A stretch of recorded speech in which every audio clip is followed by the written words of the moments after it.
அந்த வார்த்தையின் வல்லமைக்குள்ளாக நாம் கடந்து வர வேண்டும். Price the Lord. எடுத்து வாசிக்கலாம் தயவு செய்து. 1 தீமோத்தேயு 5ஆம் அதிகாரம். நீங்கள் திருப்பிக் கொள்ளுங்கள். 1 தீமோத்தேயு 5ஆம் அதிகாரம் 8வது வசனம். தம் உறவினரை சிறப்பாக தம் வீட்டாரை ஆதரிக்காதோர் விசுவாசத்தை மறுதலிப்பவராவர். அவர்கள் விசுவாசமற்றோரை விட தாழ்ந்தோராவர். Price the Lord. கைகளை வேறு சொல்லுங்க. அல்லேலூயா. நல்லா கவனிக்கணும். உலகத்துக்கே உபதேசம் பண்ணலாம், எல்லார் மனத்திலே புனிதன் என்ற பெயர் வாங்கலாம், ரொம்ப இரக்கமுள்ளவங்க, ரொம்ப நல்லவங்க, வல்லவங்க அப்படின்லாம் என்ன செய்யலாம், நம்ம சொல்லலாம். ஆனால் பாருங்க, இன்னைக்கு நம்முடைய வாழ்க்கையில் நம்முடைய சொந்த குடும்பத்தை நாம் கட்டி எழுப்பவில்லை என்றால், நம் சொந்த குடும்பத்திலே அன்புறவோடு நாம் வாழவில்லை என்றால், நாம் கடவுள் மீது வைத்திருக்கிற நம்பிக்கையினால், விசுவாசத்தினால எந்த பிரயோஜனமுமே இல்லை. அதனாலதான் போட்டிருக்கு, விசுவாசம் அற்றவரை விட சொந்த குடும்பத்தில் அன்பில்லாதவன், சொந்த குடும்பத்தை ஆதரிக்காதவன் யாரு? தரம் தாழ்ந்தவன். எனக்கு கொஞ்சம் நாளைக்கு முன்னக்கூட்டி என்னை சந்திக்க ஒரு தாயும் ஒரு மகளும் வந்தாங்க. அப்ப அந்த தாயும் மகளும் அவங்க வந்தாங்க. வந்த பொழுது அந்த மகளை பார்க்குறேன். அவள் ஒரு நிறைமாத கர்ப்பஸ்திரியாக அவர்கள் இருக்கிறார். அப்போ அவங்க வந்த பொழுது அவங்க அந்த அம்மா அழுதுகிட்டே இருந்துச்சு. என் பொண்ணோட வாழ்க்கை போச்சு சாமி, என் பிள்ளையோட வாழ்க்கையை நாசமாக்கிட்டேன் சாமி அப்படின்னு அந்த அம்மா அழ ஆரம்பித்தார்கள். அப்போ என்ன காரணம் என்று அவர்களோடு நான் உட்கார வைத்து பேசி கொண்டிருந்த பொழுது, அப்போ என் பொண்ணுக்கு திருமணம் முடிந்து, இப்போ நிறைமாத கர்ப்பஸ்திரி, இவளுடைய கணவன் இவளை கைவிட்டுட்டான். அதுக்கு காரணம் என்ன அப்படின்னா, அந்த அம்மா சொல்றாங்க, என் பொண்ணை அவளுடைய மாமியார் வாழவே விடலை, பையன் ரொம்ப தாய் சொல்ல கேட்டுட்டு என் மகளை கொடுமைப்படுத்துகிறான் என்று புலம்ப ஆரம்பித்தார்கள். அப்போ யாரு என்ன அப்படின்னு விசாரித்த பொழுது அந்த அம்மா சொல்றாங்க, நாங்கள் அவங்கள என் பொண்ணை நம்பி நாங்கள் கொடுத்த காரணமே, அவங்க நல்ல கோயிலுக்கு போவாங்க, நல்ல ஜபத்துக்கு போவாங்க, நல்ல கடவுளை தேடுறவங்க அப்படின்னு நம்பி தான் எங்கள் பொண்ணை என்ன செஞ்சோம், அந்த குடும்பத்தில் கொடுத்தோம். இந்த வீட்டுக்கு போனால், ஏன்னா நாங்கள் பார்த்த காரியம்லாம் அப்படி, ஆலயத்திலையும் சரி, பங்களையும் சரி, ஜப குழுக்கள்லையும் சரி, அவங்க ரொம்ப ஆர்வமாக பங்கெடுத்தாங்க. அவங்க வீட்டுக்கு போய் பார்க்க போனோம். அந்த வீட்டு சிச்சுவேஷனை, ஐயோ என்ன பக்தி, என்ன பரவசம், வாயை திறந்தா பைபிளை அப்படியே முழுசாக கரைச்சி குடிச்சு அப்படியே என்ன பண்ணுறாங்க, பேசினாங்க. ஆனால் என்ன ஆகிட்டு தெரியுமா, என் பிள்ளையை கட்டி கொடுத்ததுக்கு பின்னால் தான் உண்மை ரூபம் தெரிகிறது. என் மகள் குழந்தை உண்டானா, அப்போ அவளுக்கு குழந்தை உண்டானா என்ன ஆகும், கொஞ்சம் மயக்கம் இருக்கும், சாப்பிட முடியாது, தளர்ச்சி வருமா, நீ என்ன உங்கள் ஆத்தா உன்னை பக்தியோட வளர்க்கலையோ அப்படின்னு சொல்லி ஆலயத்துக்கு தரன்னு இழுத்துட்டு வருவாங்களாம். அவளும் வருந்திருக்கா, ஒரு லெவலுக்கு மேலே போக முடியலை, மயங்கி வாமிட் எடுத்து விழுவானாம். அந்த வாமிட் எடுத்த இடத்துலையே அப்படியே அந்த பிள்ளை கிடக்குமா, அப்படியே போட்டுட்டு கதவை பூட்டிட்டு என்ன செஞ்சிருவாங்களாம், கோயிலுக்கு போயிடுவாங்களாம். இப்படி பல உபத்திரவங்களை அவளை அனுபவித்து, இனிமேல் நம்மளால இங்கே வாழ முடியாதுங்கிற இடத்து லெவலில் அந்த பிள்ளை போய் கடைசியில் பரிதாபமாக அவள் அழுது கொண்டு நின்றதை நான் பார்த்தேன். நான் இந்த இடத்துல ஒரே ஒரு கேள்வியை கேட்கிறேன். இன்னைக்கு வெளிவேடமான பக்திகள் அதிகமாக இருக்கிறதே தவிர உண்மையான வாழ்வு இருக்கா? கொஞ்சம் பேசுவீங்களா நீங்க? நான் சொன்னேன், இது கன்வென்ஷன் அல்ல, இது பெரிய நற்செய்தி கூட்டம் இல்லை, இந்த மிராக்கிள் கூட்டம்லாம் இல்லை, உங்களை என்னையும் கடவுள்கிட்ட ஒப்பு கொடுக்குற கூட்டம். கை தட்டுங்க பார்ப்போம். Price the Lord. நான் பெரிய அது நடக்கும் இது நடக்கும்னு சொல்றதுக்கு இன்னைக்கு வரல. இன்னைக்கு வந்த நோக்கம் என்ன தெரியுமா? அம்மா, உன் குடும்பத்தை காப்பாத்திக்கோ. கைத்தட்டு. உன் வீட்டை காப்பாற்றிக்கொள். உன் வாழ்க்கைய காப்பாற்றிக்கொள்.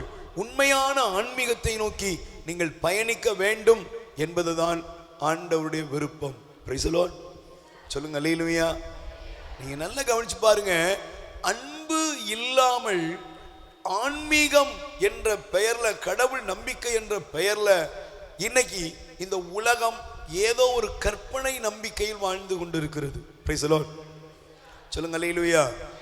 நான் இப்போ அந்த குழந்தை தங்கச்சி குழந்தெல்லாம் பிறந்து அந்த பிள்ளை சொன்னா, என் கணவன் என்னை எட்டி கூட பார்க்கல, டைவர்ஸ் நோட்டீஸ் அனுப்பிட்டான் அவங்க அம்மா சொல்லின்னு சொல்லி அவள் அழுது அந்த கண்ணீரை பார்த்து விட்டு சொல்லுகிறேன், பைபிள் சொல்லுகிறது, உங்களையே நீங்க ஏமாற்றி கொள்ள வேண்டாம். ஆமென். சொல்லுங்க அல்லேலூயா. உங்களே நீங்க என்ன செய்ய வேண்டாம், ஏமாற்றி கொள்ள வேண்டாம். எதுல தெரியுமா? வாசிங்க, யாக்கோபு அழகாக எழுதுகிறார், எடுத்து வாசித்து பாருங்கள். தயவு செய்து எல்லாருக்கும் எனக்கும் சேர்த்து தான் ஆண்டவர் இந்த பகுதியை காண்பித்திருக்கிறார். யாக்கோபு முதல் அதிகாரம் 22வது வசனத்தை படிங்க. இறை வார்த்தையை கேட்கிறவர்களாக மட்டும் இருந்து உங்களை ஏமாற்றிக் கொள்ள வேண்டாம், அதன்படி நடக்கிறவர்களாயிருங்கள். Price the Lord. சொல்லுங்க அல்லேலூயா. இன்னைக்கு நிறைய பேர் என்ன செய்றாங்க, இறை வார்த்தையை சொல்லுங்க, இந்த போதகர் பேசினா நல்லா இருக்கும், அந்த போதகர் பேசினா நல்லா இருக்கும், இது ரொம்ப நல்லா இருக்கும், அது நல்லா இருக்கும்னு சொல்லி நிறைய என்ன செய்றாங்க, அங்க இங்க தெரிஞ்சுக்கிட்டு இருக்கிறோம். Price the Lord. ஆனால் ஆண்டவருடைய வசனம் சொல்கிறது, நீங்க இறை வார்த்தையை கேட்கிறவர்களா இருந்து உங்களை என்ன செய்யக்கூடாது, ஏமாற்றிக் கொள்ள வேண்டாம், அதன்படி நடக்கிறவர்களாக நீங்க இருக்கணும். Price the Lord. அப்ப இன்னைக்கு நீங்க யாரா இருக்க போறீங்க? நேற்று உங்கள்கிட்ட ஒரு கேள்வி கேட்டேன், நான் போகும்போதே எனக்குள்ள அந்த கேள்வி திரும்ப திரும்ப வந்துச்சு. என்ன கேள்வி? நீ அப்பாவா இருக்க போறியா, அண்ணனா இருக்க போறியான்னு ஆண்டவர் ஒரு கேள்வி கேட்டார். ஞாபகம் இருக்கா? சொல்லுங்க சொல்லுங்க.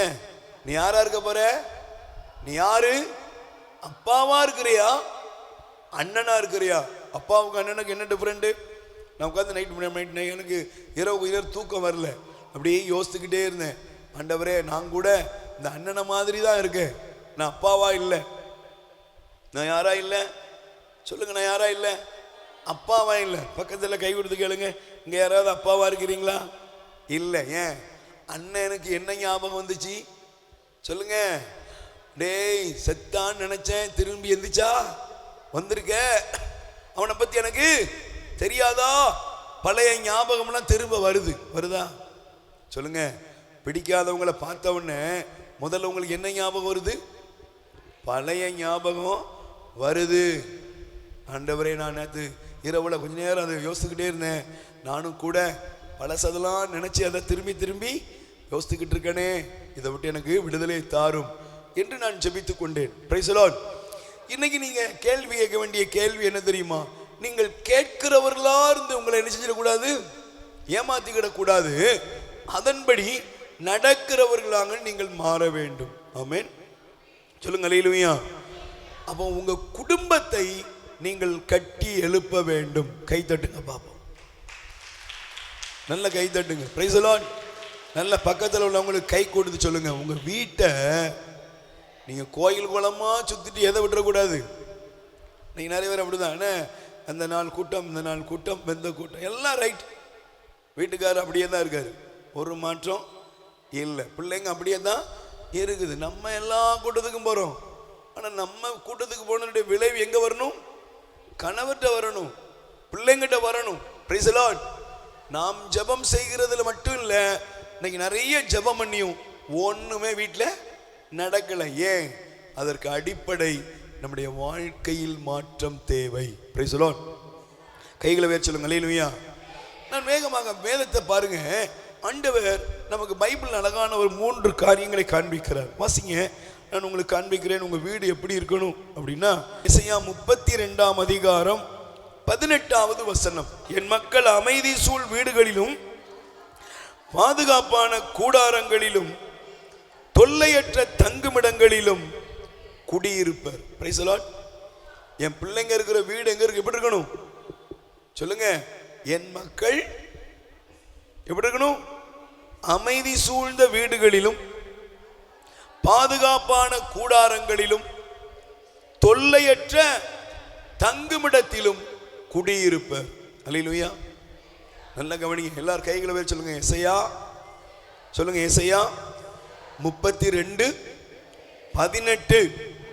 என் குடும்பம் அமைதி சூழ்ந்த தொல்லையற்ற பாதுகாப்பான கூடாரமா இருக்கணும். ஆண்டவரே என் குடும்பத்தை ஆசீர்வதியும். அல்லேலூயா. என் வீடு எப்படி இருக்கணும்? தொல்லை இருக்க கூடாது, பாதுகாப்பா இருக்கணும், அமைதி சூழ்ந்த வாழ்க்கைக்குரியதாக அது இருக்க வேண்டும். ஆமென். சொல்லுங்க அல்லேலூயா. அப்ப இந்த குடும்பத்தில் 3 காரியம், அது அமைதி சூழ்ந்த தொல்லையற்ற பாதுகாப்பான ஒரு வீடு நம்முடைய வீடா மாறணும். Price the Lord. இன்னைக்கு நிறைய வீட்டுக்குள்ள போங்க, வாழ்க்கையில அநேகர் வீட்டுக்குள்ள போகிற மாட்டுக்காங்க. அல்லேலூயா. சில பேர், எனக்கு தெரிந்த ஒரு சகோதரர் நல்ல பல அழகா வீட்டை கட்டினாரு. ஆனா வீட்டை கட்டிட்டு அவர் என்ன பண்றாரு? டிரான்ஸ்ஃபார் வாங்கி வெளியே போயிட்டாரு. Price the Lord. அவர் எங்கேயோ போயிட்டாரு. ஏன் பிரதர் அப்படின்னு? இல்லப்பா, வீட்டில் ஒவ்வொரு நாளும் வேதனை, கஷ்டம், ஒவ்வொரு நாளும் பிரச்சனை. Price the Lord. கணவனுக்கு மனைவிக்கு இடையில என்ன இல்லை? அன்பு இல்லை. பெற்றோர் பிள்ளைகளுக்கு இடையில அன்பு இல்லை. எவ்வளோ பெரிய வீட்டை கட்டினாலும் பைபிள் சொல்கிறது அல்லவா? வாஸ்து பாருங்களேன். நமக்கு தெரிந்த ஒரு அழகான பகுதி நீதிமொழிகள் எடுத்துக்கொள்ளுங்கள். Price the Lord. சத்தமா சொல்லுங்க அல்லேலூயா. 17ஆம் அதிகாரம் 1 வசனம் படிக்கீங்களா? சண்டை நடக்கும், நீதிமொழி 17:1. சண்டை நடக்கும் வீட்டில் விருந்துண்மதை விட மன அமைதியோடு பழஞ்சோறு, பழைய சோறு சாப்பிடுறது ரொம்ப ரொம்ப நல்லது. Price the Lord. சொல்லுங்க அல்லேலூயா. கைகளை வேறு சொல்லுங்க அல்லேலூயா. Price the Lord. சத்தமா சொல்லுங்க அல்லேலூயா. அதே போல 21ஆம் அதிகாரம் நீதிமொழி 21:9. மாடி வீட்டில் நச்சரிக்கும் மனைவியோடு வாழ்வதை விட குடிசை வீட்டில் வாழ்வதே மேல். Price the Lord. சொல்லுங்க அல்லேலூயா. அப்போ சண்டை போட்டுட்டு வீட்டில் பிரியாணி கிண்டி வச்சா எப்படி இருக்கும்? உள்ள போகுமா? போகாது. Price the Lord. நச்சரிக்கிற வீடு, சண்டை போடுற வீடு, இப்படிப்பட்ட குடும்பங்கள் இன்னைக்கு பெருகி இருக்கு. குடும்பங்கள் அமைதி இல்லை, குடும்பங்கள்ல சந்தோஷம் இல்லை, குடும்பங்கள் தேவனுடைய கிருபையை இழந்து தவிக்கிறது. அப்ப இன்னைக்கு என் வீட்டை ஆண்டவர் கட்டி எழுப்பணும். எத்தனை பேர் விரும்புறீங்க? அல்லேலூயா. என் குடும்பத்தை ஆண்டவர் என்ன செய்யணும்? கட்டி எழுப்பணும். என் ஃபேமிலியை ஆண்டவர் கட்டி எழுப்பணும். அதுக்கு தான் இன்னைக்கு நம்ம வந்திருக்கிறோம். Price the Lord. அப்படின்னா 3 காரியங்களை ஆண்டவர் இன்னைக்கு நமக்கு காண்பிக்கிறார். வேதத்திலே ஒரு குடும்பத்தை ஆண்டவர் நமக்கு காண்பிக்கிறார். தயவு செய்து நீங்கள் எடுத்துக்கொள்ளுங்கள். அதிலே ஒரு குடும்ப தலைவியை ஆண்டவர் நமக்கு காண்பிக்கிறார். வாசிங்க. தொடக்க நூல் 24ஆம் அதிகாரம். தொடக்க நூல் 24ஆம் அதிகாரம் 16வது வசனத்தை நீங்கள் எடுத்து வாசிக்கலாம். 16வது வசனத்தை படிங்க. அவர் எழில் மிக்க தோற்றமுடையவர், ஆண் தொடர்பு அறியாத கன்னிப்பெண். அவர் நீரூற்றுக்குள் இறங்கி குடத்தை நிரப்பிக்கொண்டு மேலேறி வந்தார். Price the Lord. யாரை பத்தி சொல்லிருக்கு? சொல்லுங்க, யாரை பற்றி? தேவன் ஒரு பெண்ணை நமக்கு காண்பிக்கிறார். அந்த பெண்ணுடைய பெயர் என்னது? அவளுடைய பெயர் ரெபேக்கா. Price the Lord. சொல்லுங்க அல்லேலூயா. ரெபேக்காவை குறித்து பைபிள் நமக்கு போதிக்கிறது. அவளை பத்தி 3 காரியம் சொல்லுது. என்ன போட்டிருக்கு தெரியுமா? 1 வாசிங்க. நீங்க அந்த வசனத்துல அழகா பார்க்கலாம். அவளுடைய பாருங்க, எழில் மிக்க தோற்றம் உடையவள். என்ன போட்டிருக்கு? எழில் அப்படின்னா என்னது? இன்னைக்கு இருக்கிற ஃபேர் அண்ட் லவ்லி இல்லைன்னா ஃபேர் எல்லாம் பண்றாங்கல்ல, அப்படி இருக்கிறதெல்லாம் முகத்தை திடீர்னு பார்த்தா இந்த கல்யாண வீட்டுக்கெல்லாம் போனோம்னா பொண்ணு என்னடா இந்த பொண்ணு தானா அப்படி நமக்கே தோணும். Price the Lord. சொல்லுங்க அல்லேலூயா. மேக்கப்புங்கிற பேர்ல என்ன பண்ணிடுறாங்க? ஆளையே மாத்திடுறாங்க. நல்ல பேசாம அப்படியே கூட்டு போயிருந்தா கூட பொண்ணை பார்க்க நல்லா இருந்திருக்கும். Price the Lord. நீங்களே உங்க ஆல்பத்தை எடுத்து பார்த்தா உங்களுக்கே தெரியும், அடப்பா இது நான் தானா அப்படின்னு தெரியும். Price the Lord. இதுக்கு 50,000 ரூபாயா என்ன? அன்னைக்கெல்லாம் அவரை சொன்னாங்க, எவ்வளோங்க அப்படி பெட்டி சூட்கேஸோடு அலைஞ்சிக்கிட்டு இருந்தாங்க. யார் இது அப்படின்னா, ஒருவேளை டாக்டர்கிட்ட கூப்பிட்டு வந்திருக்கீங்களா அப்படின்னா, இல்லைங்க அது மேக்கப் போடுறதுக்கு சென்னையிலேருந்து வந்திருக்காங்க. எவ்வளோங்க? 50,000 ரூபாங்க. Price the Lord. சொல்லுங்க அல்லேலூயா. நாங்கள் கடைசியில் பொண்ணு வந்து பார்த்தா, அது இது பொண்ணாடா, டே இதான் பொண்ணு, ஏற்கனவே இருந்த பொண்ணு எங்கடா அப்படின்னு தேட வேண்டிய அளவுக்கு இருக்குது. Price the Lord. சொல்லுங்க அல்லேலூயா. அப்போ அப்படிப்பட்ட இன்னைக்கெல்லாம் மேக்கப் உலகத்தில் இருக்கிற மாதிரி இல்லைங்க. அவள் எப்படி இருந்தால் எழில் மிக்கவள். இந்த எழில் என்பது எதை காண்பிக்கிறது தெரியுமா? பைபிள் சொல்லுகிறது, நீங்கள் நீதிமொழிகள் இந்த பகுதியை நீங்கள் வச்சுக்கோங்க தயவு செய்து. நீதிமொழிகளில் நீங்கள் எடுத்து வாசித்தீங்கன்னா நல்லா கவனிச்சுக்கோங்க. Praise the Lord. அல்லேலூயா. வாசிங்க 31ஆம் அதிகாரம். Praise the Lord. கைகளை வச்சுக்கோங்க. அல்லேலூயா. 31 30ஆம் வசனத்தை படிப்பா. எழில் ஏமாற்றும், அழகு அற்றுப்போகும், ஆண்டவரிடம் அச்சம் கொண்டுள்ள பெண்ணே புகழத்தக்கவள். Price the Lord. கைகளை வச்சுக்கோங்க. அல்லேலூயா. இந்த ரெபேக்காவை தேவன் ஏன் தெரிந்தெடுத்தார் என்றால், இந்த எழிலுடைய அடையாளம் எதை வெளிப்படுத்துகிறது என்றால், அவள் தெய்வ நம்பிக்கைக்குரியவள். Price the Lord. சொல்லுங்க அல்லேலூயா. அவளுக்குள்ள என்ன தேடுதல் இருந்ததுன்னா, ஒரு உண்மை கடவுளை, உண்மை இறைவனை அறியக்கூடிய அந்த அறிதலை தேடி அவள் இருந்தாள். இன்னைக்கு நிறைய பேர் அழகா இருப்பாங்க, இன்னைக்கு பார்க்க லட்சணமா சில பேர் இருப்பாங்க. உங்களுக்கு பாராட்டுற வாழ்த்துக்கள், நல்லா இருப்பீங்க. ஆனா இன்னைக்கு அழகு எதுக்கு கொண்டு போகுது சொல்லுங்க பாப்போம். இன்னைக்கு நிறைய பேர் ரொம்ப அழகா இருக்காங்க, கொஞ்சம் ஃபேஸ் நல்லா பார்க்க அழகா இருக்காங்க, கொஞ்சம் முக லட்சணம் இருக்கு. அவங்களோட கூடவே என்ன இருக்கு? அகங்காரம் அதிகமா இருக்கு. Price the Lord. சொல்லுங்க அல்லேலூயா. இன்னைக்கு அழகுதான் அநேக குடும்பங்கள்ல பார்க்கப்படுகிறது. இன்னைக்கு ஒரு உங்க பையனுக்கு ஒரு பொண்ணு பார்க்கணும், யாரை பார்க்குறீங்க சொல்லுங்க? பொண்ணு எப்படி இருக்கணும்? பையனே சொல்றான், சுண்டுனா என்ன வரணும்?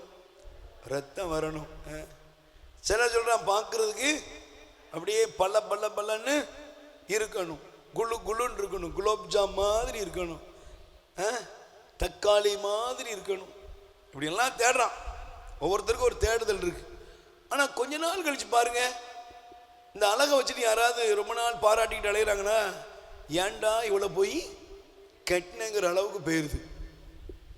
அழகை நம்பி இன்னைக்கு நிறைய நேரங்களில் சில பெண்கள், சில தங்கச்சிகள் பாருங்க, அழகுக்காக ஏங்கி அலைவாங்க.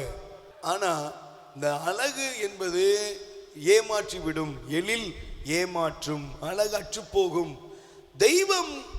தெய்வத்தின் மீது கொண்டுள்ள பற்றைத்தான் இந்த ரெபேக்காளுக்கு அடையாளமாக பயன்படுத்துகிறார்கள். Price the Lord. சொல்லுங்க அல்லேலூயா. இரண்டாவது, இவளை குறித்து, இந்த அம்மாவை குறித்து சொல்லப்படுகிற செய்தி என்ன? அவள் அழகுள்ளவள் மட்டுமல்ல, எழில் உள்ளவள் மட்டுமல்ல, அவளுடைய தோற்றம் மட்டுமல்ல, அவள் எப்படி இருந்தான்னா, எந்த இடத்திலும் அவளை போட்டிருக்கு, அவள் கண்ணி. Price the Lord. சத்தமா சொல்லுங்க அல்லேலூயா. அவளை பத்தி என்ன எழுதியிருக்கு சொல்லுங்க? என்ன போட்டிருக்கு? அவள் எப்படிப்பட்டவளாக இருந்தாள் என்று சொல்லும் பொழுது, அவள் ஆண் தொடர்பு அறியாத கன்னி பெண். Price the Lord. இது எதை குறிக்கிறது? அவள் கற்பு நிறைந்த வாழ்க்கை முறையை வெளிப்படுத்துகிறது. அல்லேலூயா. சத்தமா சொல்லுங்க அல்லேலூயா. அவளுடைய கற்பு நிறைந்த வாழ்வை குறிக்கிறது. மூன்றாவது அவளை பற்றி சொல்லுது, அவள் என்ன செய்தாலாம்? தன்னுடைய குடத்தை கிணற்றுக்குள் இறங்கி அவள் நிரப்பிக்கொண்டு மேலே ஏறி வந்தாள். அப்படின்னா என்ன தெரியுமா? தன்னுடைய கடமையை, தன் வீட்டு வேலையை தானே அவள் செய்கிறவள். Price the Lord. சொல்லுங்க அல்லேலூயா. இதுல என்னங்க பெருசு இருக்கு அப்படின்னு சிலர் கேட்பாங்க. இன்னைக்கு பாருங்க, இன்னைக்கு நிறைய வீடுகள்ல தன்னுடைய கடமையை, தன்னுடைய வேலையை தானே என்ன செய்யறது இல்ல, செய்யறது இல்ல. Price the Lord. கைகளை வேறு சொல்லுங்க அல்லேலூயா. சத்தமா சொல்லுங்க அல்லேலூயா. அப்ப இந்த மூன்று காரியத்தை நம்ம காண்பித்துட்டோம். சரி, ஒன்று எல்லாரும் சொல்லுங்க. ஒன்று, அவள் யாரு? எழில் உள்ளவள், கடவுள் நம்பிக்கை உடையவள். இரண்டாவது, அவள் யாரு? அவள் கற்புக்குரியவளாக அவள் இருக்கிறாள். உண்மைக்கு அவள் சான்று பகருகிறாள். அந்த உடல் யாருக்குரியது? கடவுளுக்குரியது. இந்த உடல் என் கணவனுக்கு உரியது. இன்னைக்கெல்லாம் பார்த்தீங்கன்னா இளமை ஒரு சர்வே சொல்லுது, என்ன தப்பா எடுத்துக்க கூடாது, நீங்கள் புரிந்து கொள்வதற்காக சொல்கிறோம். நிறைய கல்லூரிக்கு போகிற தங்கைகள், நிறைய ஸ்டூடெண்ட்ஸ் அபார்ஷன் பண்ணுறாங்க அப்படின்னு என்ன செய்யப்படுது, ஒரு ரிப்போர்ட்டே இருக்கு. Price the Lord. வயது வித்தியாசம் இல்லாமல் தவறுகள் நடக்கிறது. இந்த பலிபீடத்தில் வச்சு திருமணம் முடியுது. இவன் ஒருத்தனுக்கு சொல்லுங்க, ஒருத்தனுக்கு ஒருத்தி தான், நான் என் கணவனுக்கு மனைவிக்கு அப்படின்னு தான் கடவுளுடைய பிரசன்னத்தில் இனிமேல் இவர்கள் இருவரல்ல ஒரே உடலாய் இருப்பார்கள் அப்படின்னு தான் அந்த பலிபீடத்தில் ஒப்பந்தம் பண்றாங்க. ஆனா பாருங்க, கற்புக்கு விரோதமாக பாவங்கள், கணவனுக்கு விரோதமா மனைவிக்கு விரோதமா செய்யப்படுகிற பாவங்கள் பெருகி இருக்கிறது. இவன் நம்ம அந்த பகுதிக்குள்ள வந்தோம்னா நேரமாயிரும். அப்ப இப்படிப்பட்ட ஒரு உலகத்துல அந்த அம்மா எப்படி இருந்தா, கடவுளுக்கு முன்னால உண்மையா இருக்கணும், எனக்கு கொடுக்கப்படுகிற கணவனுக்கும் உண்மையா இருக்கணும் அப்படிங்கிறது அவள் தெளிவுள்ளவரா இருந்தா. மூன்றாவது, என் வேலையை இன்னொருத்தி செய்வா, வேலைக்காரி செய்வா, அவ செய்வான்னு இருக்கல, தன் வீட்டு வேலையை தானே அவள் செய்கிறாள். சரி, இப்ப இவளை குறித்து என்ன காண்பிக்கப்படுகிறது என்றால், இவள் எப்படி ஈசாக்குக்கு மனைவியாக மாறினாள்.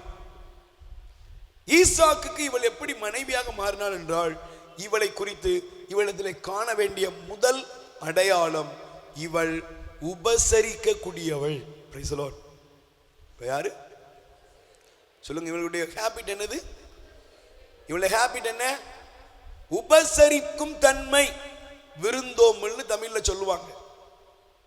ஒருத்தர் வந்தா, வீட்டுக்குள்ள வந்தா அவங்கள சிலர் என்ன செய்வாங்க சொல்லுங்க, சிலரா இன்னைக்கெல்லாம் போனா நிறைய வீட்டில் மிஷின்கள் இருக்கிறது, அப்படியே உட்கார்ந்துருக்கும்.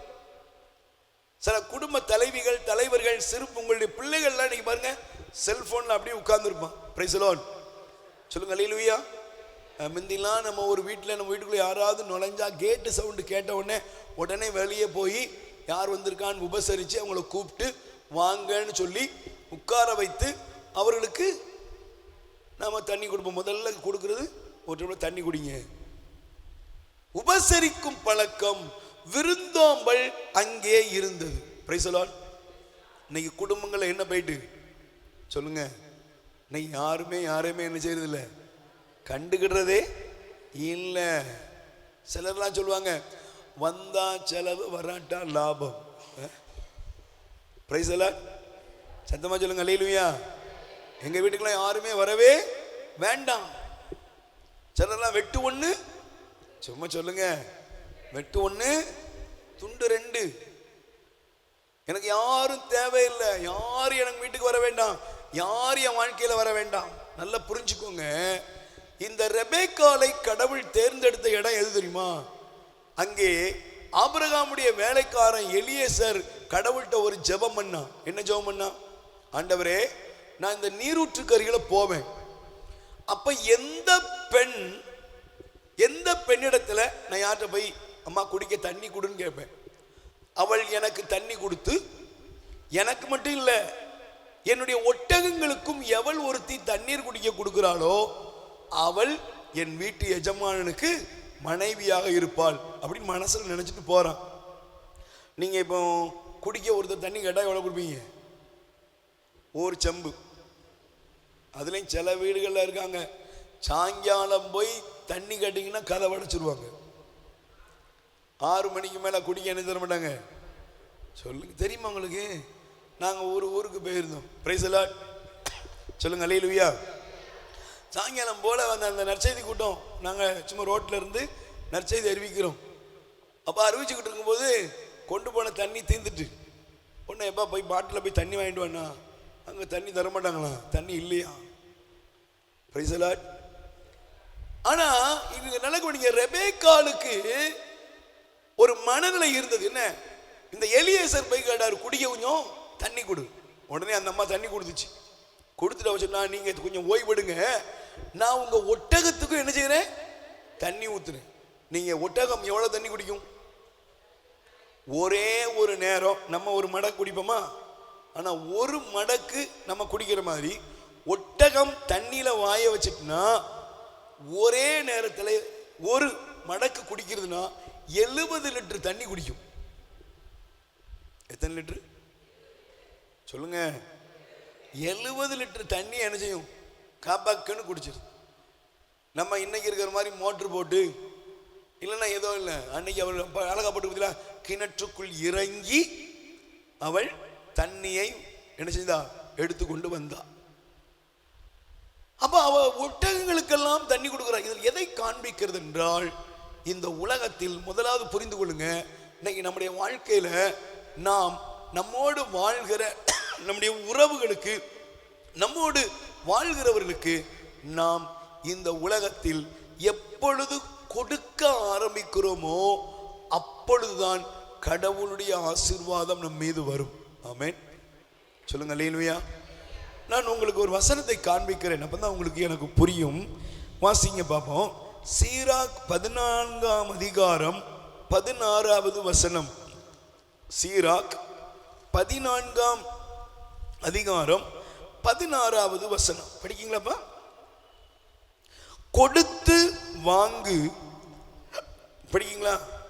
கொடுத்து வாங்கு, மகிழ்ந்திரு, பாதாளத்தில் இன்பத்தை தேட முடியாது.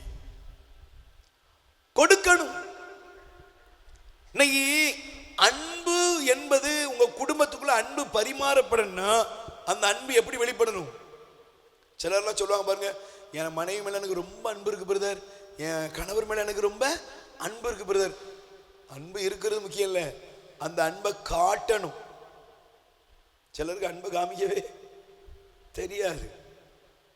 காலையில இருந்து நைட்டு வரை உழைப்பாரு. ஆனா நீங்க உழைக்கிறது உங்க மனைவிக்கு தான், உங்க பிள்ளைகளுக்கு தான். நீங்க உங்க கணவருக்காக தான் உங்க வீட்டுல தியாகம்லாம் பண்ணி வேலை செஞ்சுக்கிட்டு இருக்கீங்க. ஆனா அந்த அன்பை நீங்க என்ன செய்யணும் சொல்லுங்க?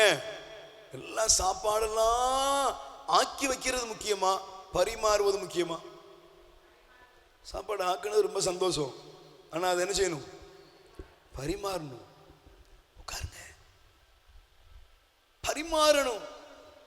தின்னுட்டு போ அப்படின்ட்டு வச்சுட்டு போயிட்டீங்கன்னு வச்சுக்கோங்க. சொல்லுங்க, இன்னைக்கு வீடு எப்படி இருக்குது, குடும்பம் எப்படி இருக்குன்னு யோசிச்சு பாருங்க. நீங்கள் அன்பை கொடுங்கள், கொடுத்து பழகுங்க, கொடுத்து வாங்குங்க. நீங்க கொடுத்தாதான் உங்களுக்கு கிடைக்கும். கொடுக்காம கிடைக்கவே கிடைக்காது. நீங்க நல்லா புரிஞ்சுக்கோங்க. உங்க பிள்ளைகளுக்கு நீங்க அன்பை கொடுக்கணும், உங்க கணவருக்கு அன்பை கொடுக்கணும், உங்க மனைவிக்கு அன்பை கொடுக்கணும். நீங்கள் வாழ்கிற இந்த சமூகத்தில் அன்பை கொடுத்தாதான் அன்பை என்ன செய்ய முடியும்? வாங்க முடியும். அப்ப நீங்க நல்லா குறிச்சு பாருங்க. இந்த ரெபேக்காளிடத்திலிருந்து கற்றுக்கொள்ள வேண்டிய பாடம் என்ன தெரியுமா? அவள் தன் இருதயத்திலிருந்து அவள் தனக்கு முன்பாக வந்திருக்கிறவர்களை உபசரிப்பதில், கவனிப்பதில், அக்கறை கொள்வதில் அவள் ஆர்வம் உள்ளவளாக இருந்தாள். இன்னைக்கு நம்ம ஃபேமிலியில பெரிய பிரச்சனை என்ன தெரியுமா? யாரும் யார்கிட்டையும் என்ன செய்ய மாட்டோம். நம்மளுக்கு அன்பை கூட, ஒரு நல்ல வார்த்தையை கூட என்ன செய்ய முடியாது, கொடுக்க தெரியாது. உங்க கணவர் நல்ல ட்ரெஸ் பண்ணியிருக்கிறாரு, நல்லா இருக்குங்க, சூப்பரா இருக்கீங்க அப்படின்னு ஒரு மனைவி சொன்னா அதுக்கு காசு போட வேணுமா? சொல்லுங்க, வேணுமா? ஒரு மனைவி நல்லா ட்ரெஸ் பண்ணியிருக்கிறாங்க, ஒரு கணவர் நல்லா இருக்குப்பா, இது காசு பண்ண வேணுமா? சொல்லுங்க, வேணுமா? ஆனால் நீங்கள் எத்தனை கொஞ்சம் யோசிச்சு பாருங்க. ஒரு மனைவி நல்லா ட்ரெஸ் பண்ணி அப்படியே கண்ணாடி முன்னால் நின்றுக்கிட்டு இருக்குன்னா அதுக்கு அர்த்தம் என்னன்னா, அந்த வீட்டுக்காரன் பார்த்து, ஏய் சூப்பர்ப்பா, நல்லா இருக்கடி அப்படின்னு சொல்லுவியான்னு அந்த அம்மா என்ன செய்யுது? திரும்ப திரும்ப ஜீவனதையே ஜீவிக்கிட்டு இருக்கு. செலவனை பாருங்க, நீ என்ன வா, எப்படியோ வாழ்றாங்க. என்ன பிரைஸ் தி லார்ட். ஒரு கணவன் தன்னுடைய மனைவி தன்னை என்ன செய்யணும்? பாராட்டணும். ஆனா சில மனைவி சில கணவன் எப்படி இருப்பாங்க தெரியுமா? பாருங்க பாருங்க, அந்த பக்கத்து வீட்டுக்காரன் எவ்வளவு அழகா இருக்காரு பாருங்க. சில கணவன் இருப்பான், எல்லா மனைவியும் பாராட்டுவான், ஆனா மனைவி சொந்த மனைவிய பாராட்டவே தெரியாது. நீங்கள் எதை கொடுக்கிறீர்களோ அதை திரும்ப பெறுவீர்கள். நீங்க எதை விதைக்கிறீங்களோ அதுதான் உங்க வீட்டில் என்ன செய்யும்? திரும்ப அறுக்கப்படும். நல்லா புரிஞ்சுக்கணும். உங்கள் பிள்ளைகளுக்கு நீங்கள் அன்பை கொடுத்தால் அந்த அன்பின் வெளிப்பாட்டை நீங்க வாங்குவீங்க. நீங்க உங்க பிள்ளைங்களுக்கு நீங்க ரொம்ப ஸ்ட்ரிக்டா இருக்கிறீங்க, நீங்க ரொம்ப கரெக்டா இருக்கிறீங்க அப்படின்னு நீங்க ஏதோ நினைச்சிட்டு நீங்க எதையாவது செஞ்சுட்டு போனீங்கன்னு வச்சுக்கோங்க, ஒரு நாள் உங்க ஸ்ட்ரிக்ட் எல்லாம் மீறிடுவான் அவன். Price the Lord. சொல்லுங்க அல்லேலூயா. அன்னைக்கு நீங்க என்னதான் அடிச்சுக்கிட்டாலும் ஒண்ணுமே நடக்காது. அல்லேலூயா. அப்ப நல்லா கவனிங்க. இந்த பகுதியை வாசிக்கும் போது நான் இன்னும் சில வசனங்களை உங்களுக்கு காண்பிக்கிறேன். தயவு செய்து நீங்கள் எடுத்துக்கொள்ளுங்கள். இந்த ரெபேக்காள் இந்த பகுதியை வாசித்தீங்கன்னா 20வது வசனத்தை படிங்க. குடத்து தண்ணீரை தொட்டியில் விரைவாய் ஊற்றிவிட்டு மேலும் தண்ணீர் இறைக்க நீரூற்றுக்குள் ஓடி சென்று ஒட்டகங்கள் அனைத்திற்கும் தண்ணீர் இறைத்து ஊற்றினார். Price the Lord. சத்தமா சொல்லுங்க அல்லேலூயா.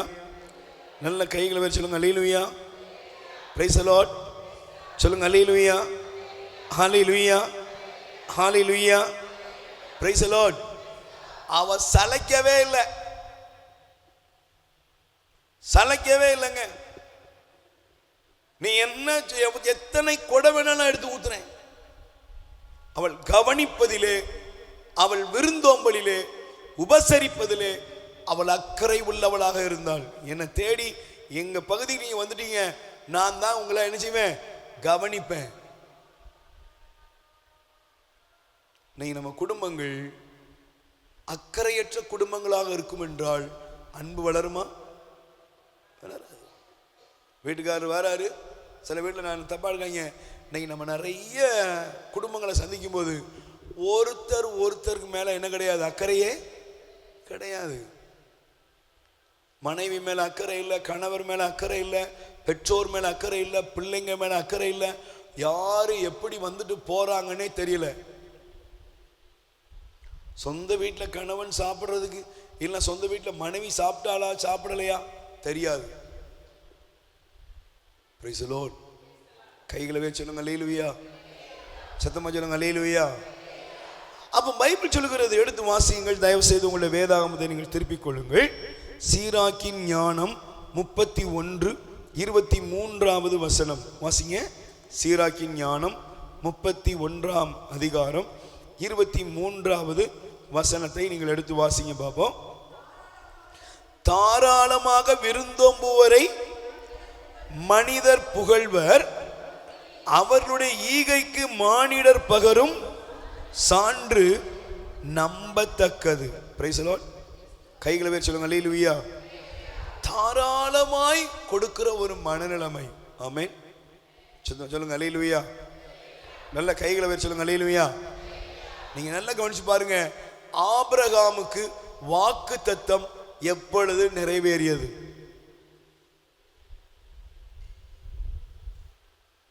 ஆபிரகாமுக்கு எப்போது வாக்குத்தத்தம் நிறைவேறியது? ரொம்ப நேரம் ஜெபம் பண்ணாரு. அப்பமா நான் கேட்க பேசுறது புரியுதா? ஆபிரகாமுக்கு கடவுள் கொடுத்த வாக்குத்தத்தம் எப்பொழுது நிறைவேறியது? ஆபிரகாம் ரொம்ப ஜெபம் பண்ணாரு, உபவாசம் இருந்தாரு, நிறைய கன்வென்ஷன் கூட்டத்துக்கு போனாரு. அப்படியா? எப்ப நிறைவேறிச்சு? 100வது வயசுல நிறைவேறிச்சு. Very good. சொல்லுங்க சொல்லுங்க, எப்ப நிறைவேறிச்சு? எப்ப நிறைவேறிச்சு? 99 வயதான ஆபிரகாம் ஒரு நாள் உட்கார்ந்து இருக்காரு கூடாரத்துல. 3 பேர் தூரமா நடந்து வர்றாங்க. இருந்தாங்களா? 3 பேர் வர்றாங்க.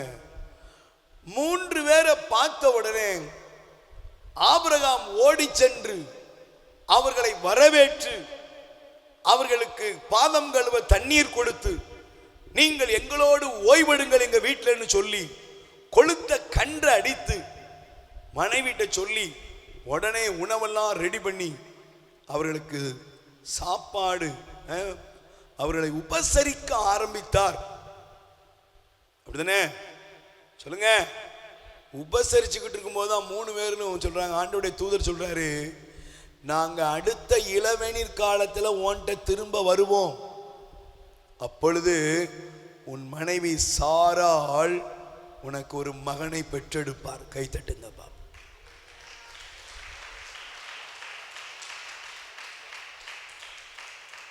நீங்க நல்லா கவனிக்கணும். உங்க வீட்டுல ஒவ்வொருத்தரை நீங்க உபசரிக்கிறதுல தான் அன்பு பெருகும். வந்தா மெதம் ஆக்கி அப்படியே தின்னுட்டு அப்படியே படுத்துட்டு அப்படியே போதுன்னு வச்சுக்கோங்க. இது சில வருத்தமான விஷயங்கள். குடும்பங்கள்ல கணவனும் மனைவியும் ஒன்னா உட்கார்ந்து பேசுறது கூட இல்லை. பிரைஸ் தி லார்ட் சொல்லுங்க அல்லேலூயா. கணவன் மனைவி பெற்றோர் பிள்ளைங்க உட்கார்ந்து ஒரே வீட்டில் சாப்பிட்றீங்களா கேட்டு பாருங்க. நீங்க எந்த வீட்டில் ஒன்னா உட்கார்ந்து சாப்பிடலையோ அந்த வீடெல்லாம் நரகமாக மாறிக்கொண்டிருக்கிறது. Price the Lord.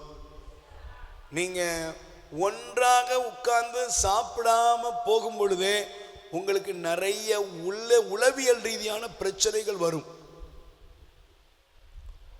இன்னைக்கு ஒன்னா பாருங்க, அன்னைக்கு நம்மளோட பெரிய டைனிங் டேபிள்லாம் ஒன்றும் கிடையாது, அப்படித்தானே? உங்க அப்பா அம்மா கிட்ட எல்லாம் டைனிங் டேபிள் இருந்துச்சா? ஒண்ணுமே கிடையாது.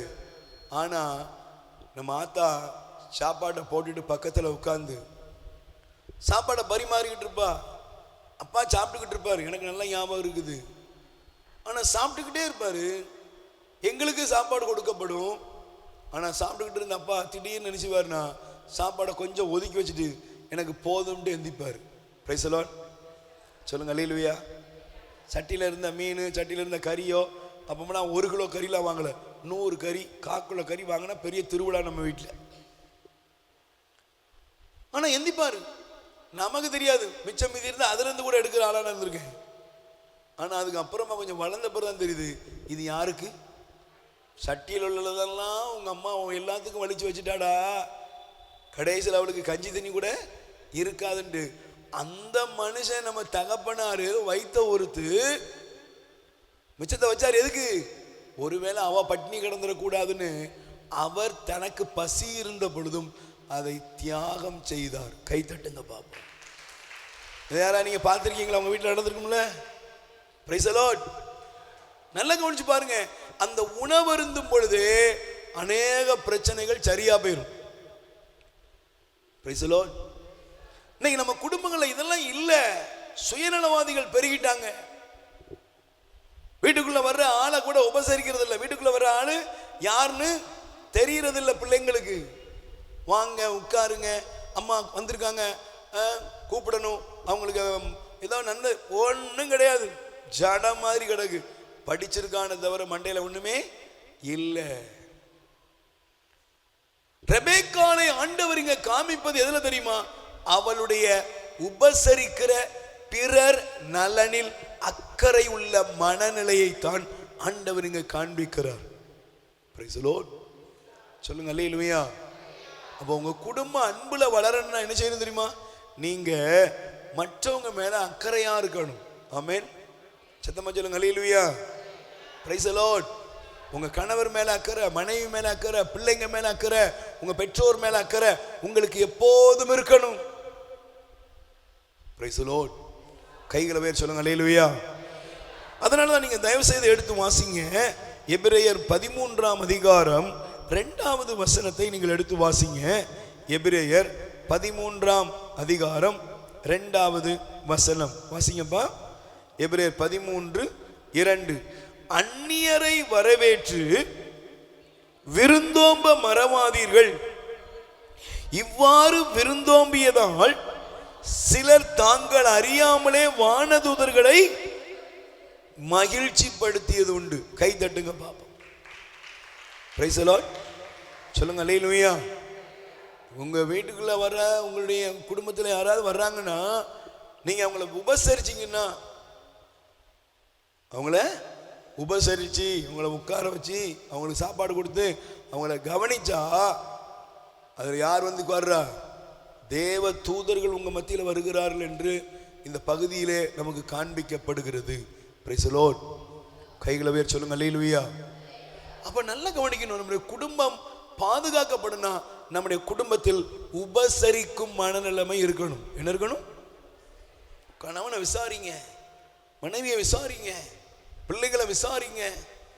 உங்க வீட்டில் உட்கார்ந்து பேசுங்க தயவு செய்து. Price the Lord. சத்தமா சொல்லுங்க அல்லேலூயா. அப்படியே குற்றம் காண்கிறதுல, அப்படியே ஒருத்தர் பழி போடுறதுல, அடுத்தவங்களை எப்பவுமே நம்ம வீட்டிலேயே சில இடத்துல வீட்டிலேயே பழி போடுறது அப்படிதானே. என்னடா பண்ணலாம் அப்படின்னு என்ன செய்யறது, திட்டம் போட்டுக்கிட்டே இருக்கிறது. உங்க அப்பா வரணும்டா, அந்த எருவு மாடு வரட்டும் அப்படின்னு சில இடத்துல என்ன செய்யறது, காத்து இருக்கிறது. இப்படி இருக்கக்கூடாது. Price the Lord. ஒருவர் மீது அக்கறை கொள்ள வேண்டும். ஆமென். நல்ல கைகளை உயர்த்தி சொல்லுங்க அல்லேலூயா. அதனால தான் பைபிள் சொல்லுகிறது, வாசித்து பாருங்கள்.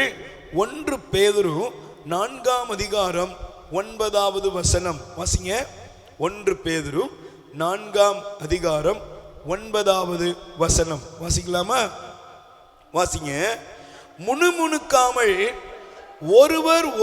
ஒருவருக்கொருவர் விருந்தோம், ஒருவரை ஒருவர் உபசரியுங்கள். Price the Lord. சொல்லுங்க அல்லேலூயா. நல்ல கைகளை வச்சு சொல்லுங்க அல்லேலூயா. ஒருத்தர் என்ன செய்யுங்க, உபசரிக்கணும். நீங்க பாருங்களேன், இயேசு 3 நாள் பிரசங்கம் பண்ணார். 3 நாள் இயேசு பிரசங்கம் பண்ண உடனே இயேசுடைய சீடர்கள் வந்து சொல்றாங்க, ஆண்டவரே மாலை நேரம் ஆயிட்டு, இவங்களை ஏதாவது உணவு வாங்கிட்டு வர அனுப்பிடுங்க அப்படின்னு சொன்னாங்களா? ஆனா இயேசு என்ன பண்ணாரு சொல்லுங்கப்பா, அவங்க சோர்ந்து போயிருவாங்கப்பா, அவங்களுக்கு நீங்களே உணவு கொடுங்க. சீடர்கள் சொன்னாங்க, 200 தெனாரியத்துக்கு வாங்கினாலும் காணாது. இங்க உங்கள்கிட்ட என்ன இருக்கு? ஒரு சிறுவனிடத்தில் 5 அப்பமும் 2 மீனும் இருக்கு. நீங்க பாருங்க, அந்த சிறுவன் கொடுத்தானா? சொல்லுங்க, கொடுத்தான். பாருங்க, கொடுத்தது எவ்வளவு? 5 2 5 அப்பமும். ஆனா கொடுத்தது கொஞ்சம், அங்கே பழுகியது நிறைய. இன்னைக்கு வர 5 அப்பமும் 2 மீனும் பேசினா யாராதான் பேசுறோம்? ஒரு சிறுவனை பேசுகிறோம். இன்னைக்கு இந்த உலகம் உங்களை பேசணும். நீங்க சில பேர் உங்களுக்கு ஞாபகம் இருக்கும், உங்களுக்கு கண்டிப்பா ஞாபகம் இருக்கும்.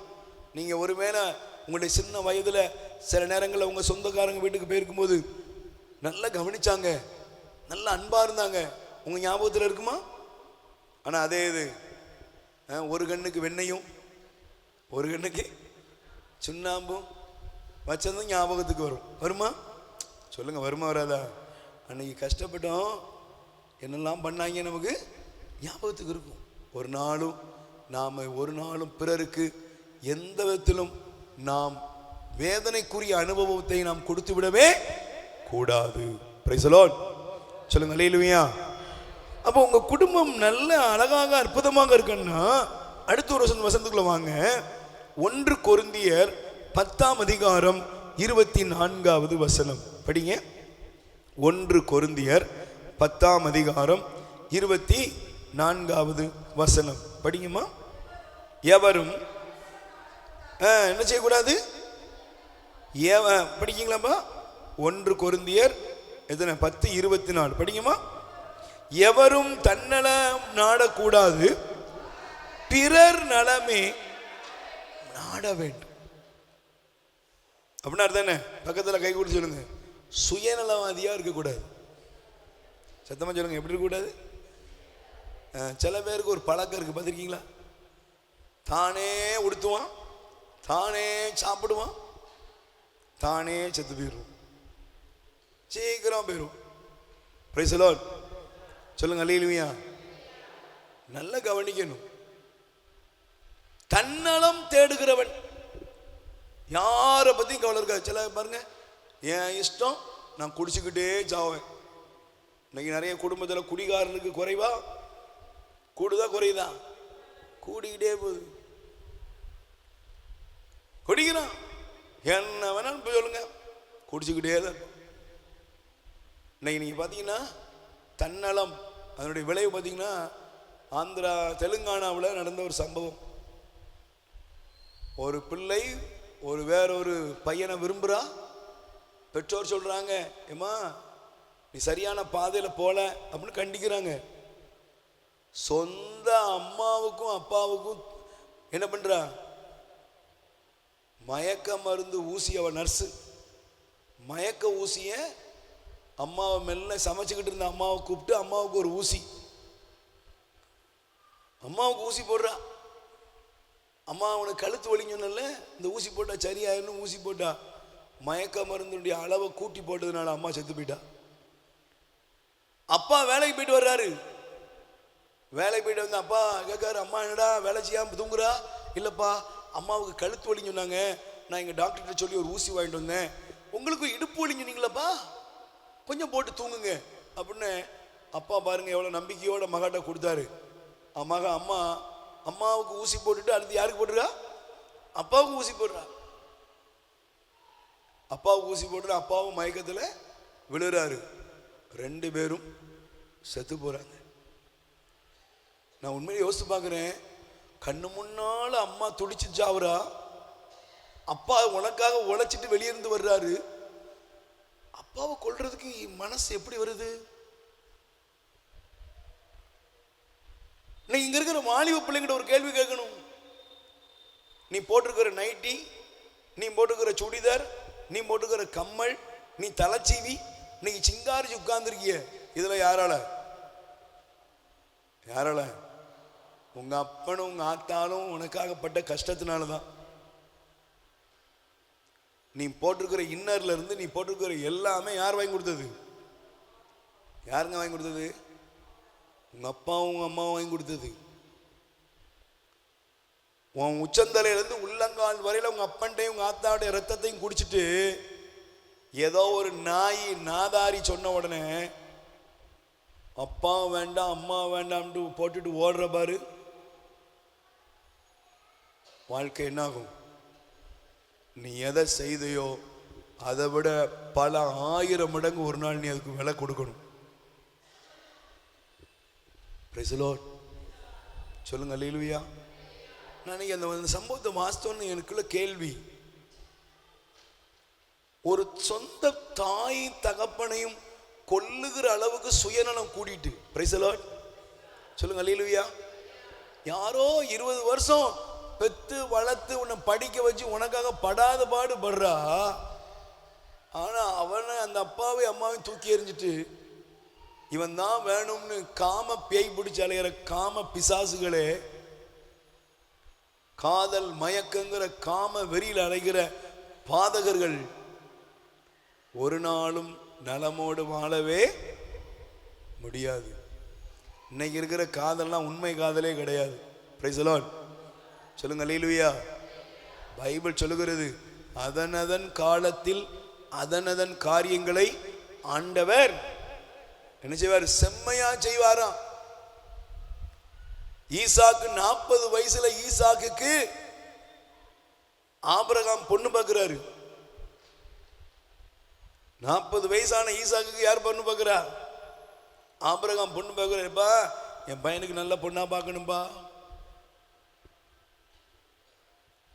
நீங்க பாருங்க, நாங்களே எல்லாம் பார்த்துக்கிடுவோம், நீங்க ஒன்றும் பார்க்க வேண்டிய அவசியமே இல்லை. பார்த்தீங்களப்பா எப்படிப்பா வாழ்றீங்க?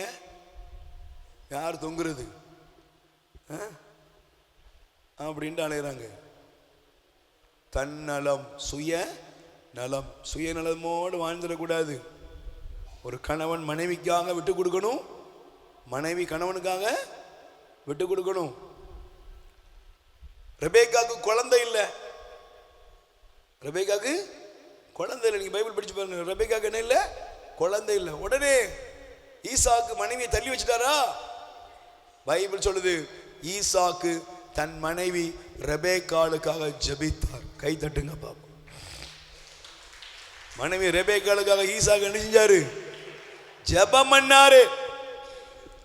அப்படின்னா அர்த்தம் என்ன? உன் மனைவியை, உன் கணவரை அவர்கள் இருக்கிற அந்த சூழ்நிலையில் நீங்கள் ஏற்றுக்கொள்ளணும், ஏற்றுக்கொள்ளணும். சிலர்லாம் பாருங்க, நான் எப்படியோ நினைச்சேன், சொட்டத்தலையனா வந்து எனக்கு மாட்டிட்டானே,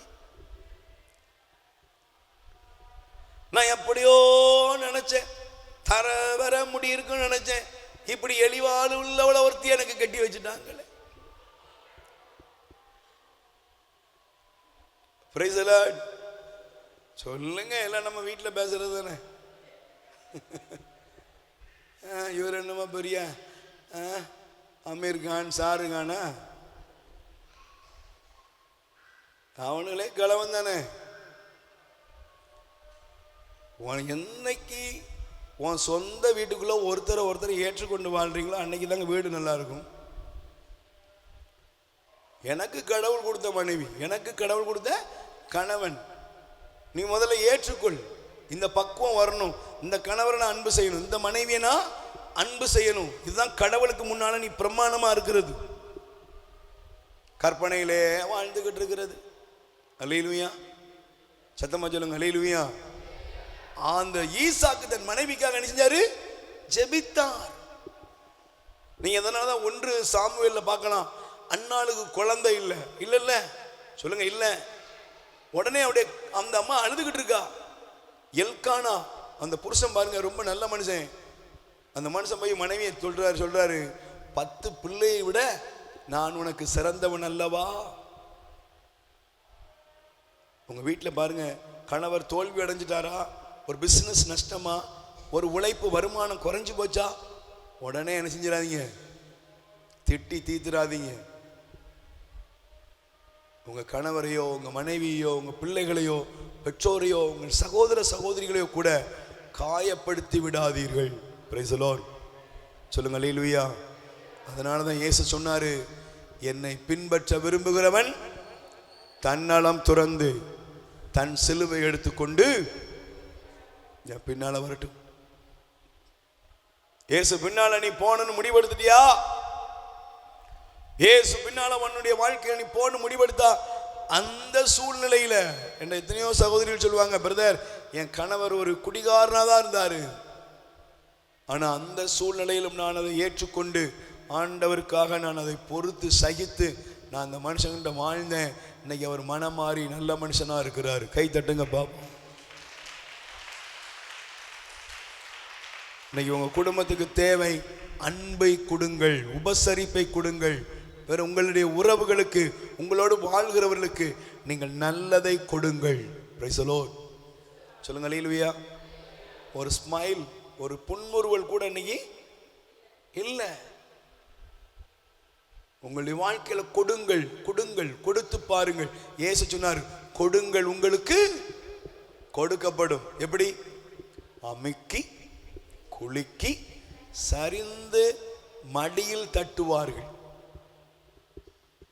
நீங்க கொடுத்து பாருங்க. நிறைய சம்பவங்கள் அப்படி சொல்லலாம். Price the Lord. கைகளை வேறு சொல்லுங்க அல்லேலூயா. சத்தமா சொல்லுங்க அல்லேலூயா.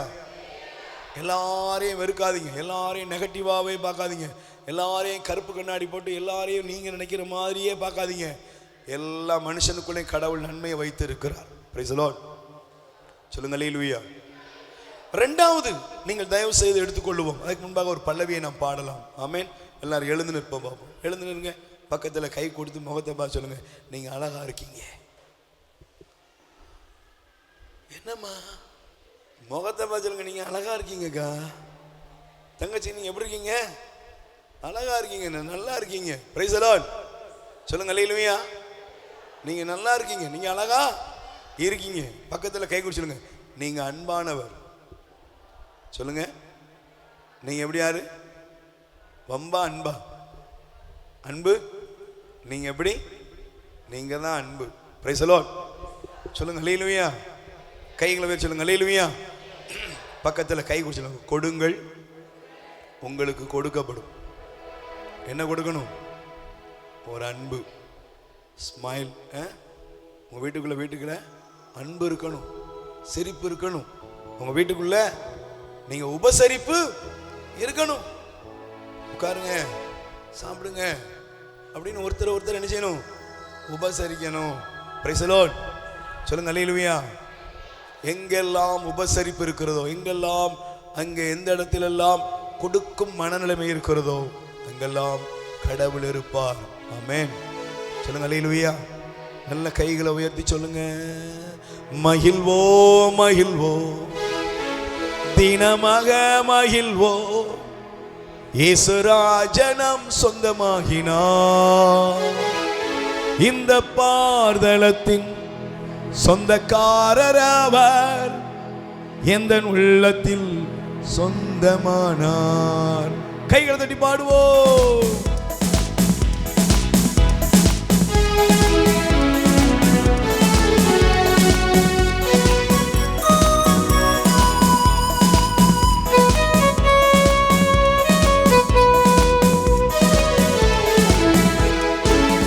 மகிழ்வோம் மகிழ்வோம் தினமாக மகிழ்வோம், இயேசுராஜனம் சொந்தமாகினார். இந்த பாதலத்தின் சொந்தக்காரர் அவர், எந்த உள்ளத்தில் சொந்தமானார். இந்த பாதலத்தின் சொந்தக்காரர் அவர், உள்ளத்தில் சொந்தமானார். சந்தோஷம் பொங்குது, சந்தோஷம் பொங்குது, சந்தோஷம் என்னில் பொங்குதே. ஹல்லேலூயா. இயேசு என்னை ரட்சித்தார், மற்றும் என்னை மாற்றினார், சந்தோஷம் என்னில் பொங்குதே. வழி தப்பி நான் தெரிந்தேன், பாவ பழியதை சுமந்தலைந்தேன். வழி தப்பி நான் தெரிந்தேன், பாவ பழியதை சுமந்தலைந்தேன். அவர் அன்பு குரலே அழைத்தது என்னையே, அவர் அன்பு குரலே அழைத்தது என்னையே. அந்த இன்ப நாளில் எந்த பாவம் நீங்கிற்றே, அந்த இன்ப நாளில் எந்த பாவம் நீங்கிற்றே. சந்தோஷம் பொங்குது, சந்தோஷம் பொங்குது, சந்தோஷம் என்னில் பொங்குதே. ஹல்லேலூயா. இயேசு என்னை ரட்சித்தார், மற்றும் என்னை மாற்றினார், சந்தோஷம் என்னில் பொங்குதே. சந்தோஷமாயிருங்க, எப்பொழுதும் சந்தோஷமாயிருங்க, சந்தோஷமாயிருங்க, எப்பொழுதும் சந்தோஷமாயிருங்க. குடும்பத்திலே சந்தோஷமே, உறவுகளில் சந்தோஷமே. குடும்பத்திலே சந்தோஷமே, உறவுகளில் சந்தோஷமே. குடும்பத்திலே சந்தோஷமே, உறவுகளில் சந்தோஷமே. குடும்பத்திலே சந்தோஷமே, உறவுகளில் சந்தோஷமே. சந்தோஷம் பொங்குது, சந்தோஷம் பொங்குது, சந்தோஷம் என்னில் பொங்குதே. ஹல்லேலூயா. இயேசு என்னை ரட்சித்தார், மற்றும் என்னை மாற்றினார், சந்தோஷம் என்னில் பொங்குதே. கைகளை உயர்த்தி சொல்லுங்க. ஆண்டவராய் இயேசுவே, ஆண்டவராய் இயேசுவே, என் குடும்பத்திலே, என் குடும்பத்திலே, என் உறவுகளின் மத்தியில், உறவுகளின் மத்தியில் அன்பை பரிமாற, அன்பை பரிமாற, அன்பை கொடுக்க, அன்பை கொடுக்க, உபசரித்து வாழ உபசரித்து வாழ எனக்கு அருள்தார். எனக்கு அருள்தாரும். ஆமென். ஆமென். அமர்ந்து கொள்வோம். இரண்டாவது, நீங்கள் இந்த ஈசாக்கு ரெபேக்காளுடைய வாழ்க்கையில முக்கியமான ஒரு காரியம் இருக்கிறது. ஆமென். தயவு செய்து எடுத்து வாசிக்கலாம். தொடக்க நூல் 24ஆம் அதிகாரம், 24ஆம் அதிகாரத்திலே 67வது வசனத்தை நீங்கள் வாசிக்கலாம். 67வது வசனம். ஈசாக்கு தன் தாயார் சாராவின் கூடாரத்திற்குள் ரெபேக்காவை அழைத்து சென்று மணந்து கொண்டார். அவரும் ஈசாக்குக்கு மனைவியானார். அவர் ரெபேக்கா மீது அன்பு வைத்திருந்தார். இவ்வாறு தம் தாயின் மறைவுக்கு பிறகு ஈசாக்கு ஆறுதல் அடைந்தார். கை தட்டுங்க பாப்போம். முதல்ல ரெபேக்கா எப்படி இருந்தாங்கன்னா, ரெபேக்காவுக்கு என்ன மனநிலைமை இருந்துச்சு? கொடுக்கணும், உபசரிக்கணும் அப்படிங்கிற ஒரு மனநிலைமை இருந்தது. ஈசாக்கு என்ன மனநிலைமை இருந்தது? எந்த நிலைமையா இருந்தாலும் என் மனைவி, நான் அவளுக்கு அன்பை கொடுக்கணும் அப்படிங்கிற மனநிலைமை இருந்தது. Price the Lord.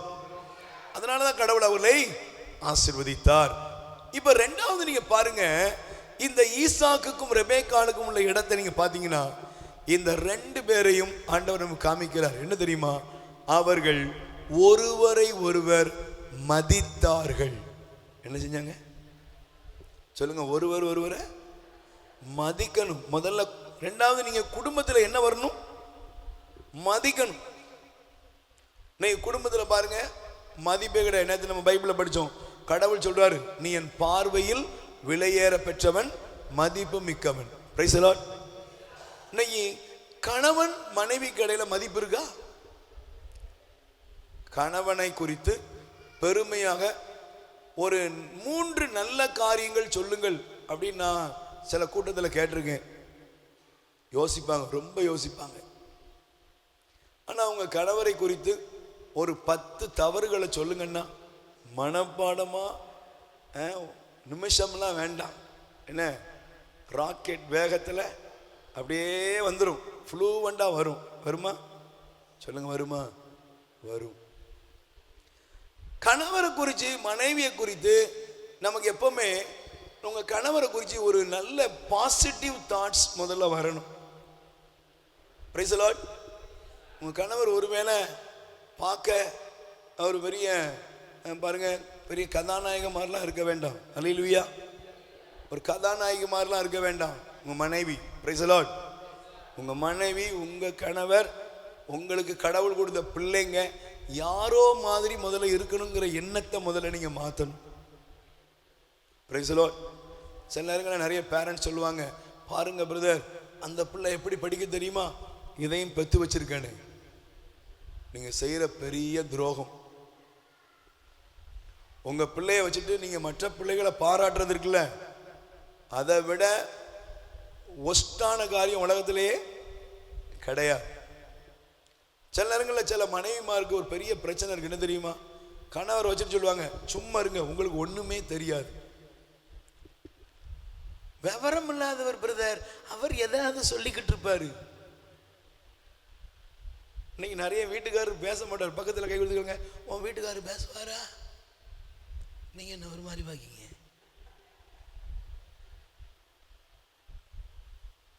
வீட்டுக்காரர் பேசுவாரா?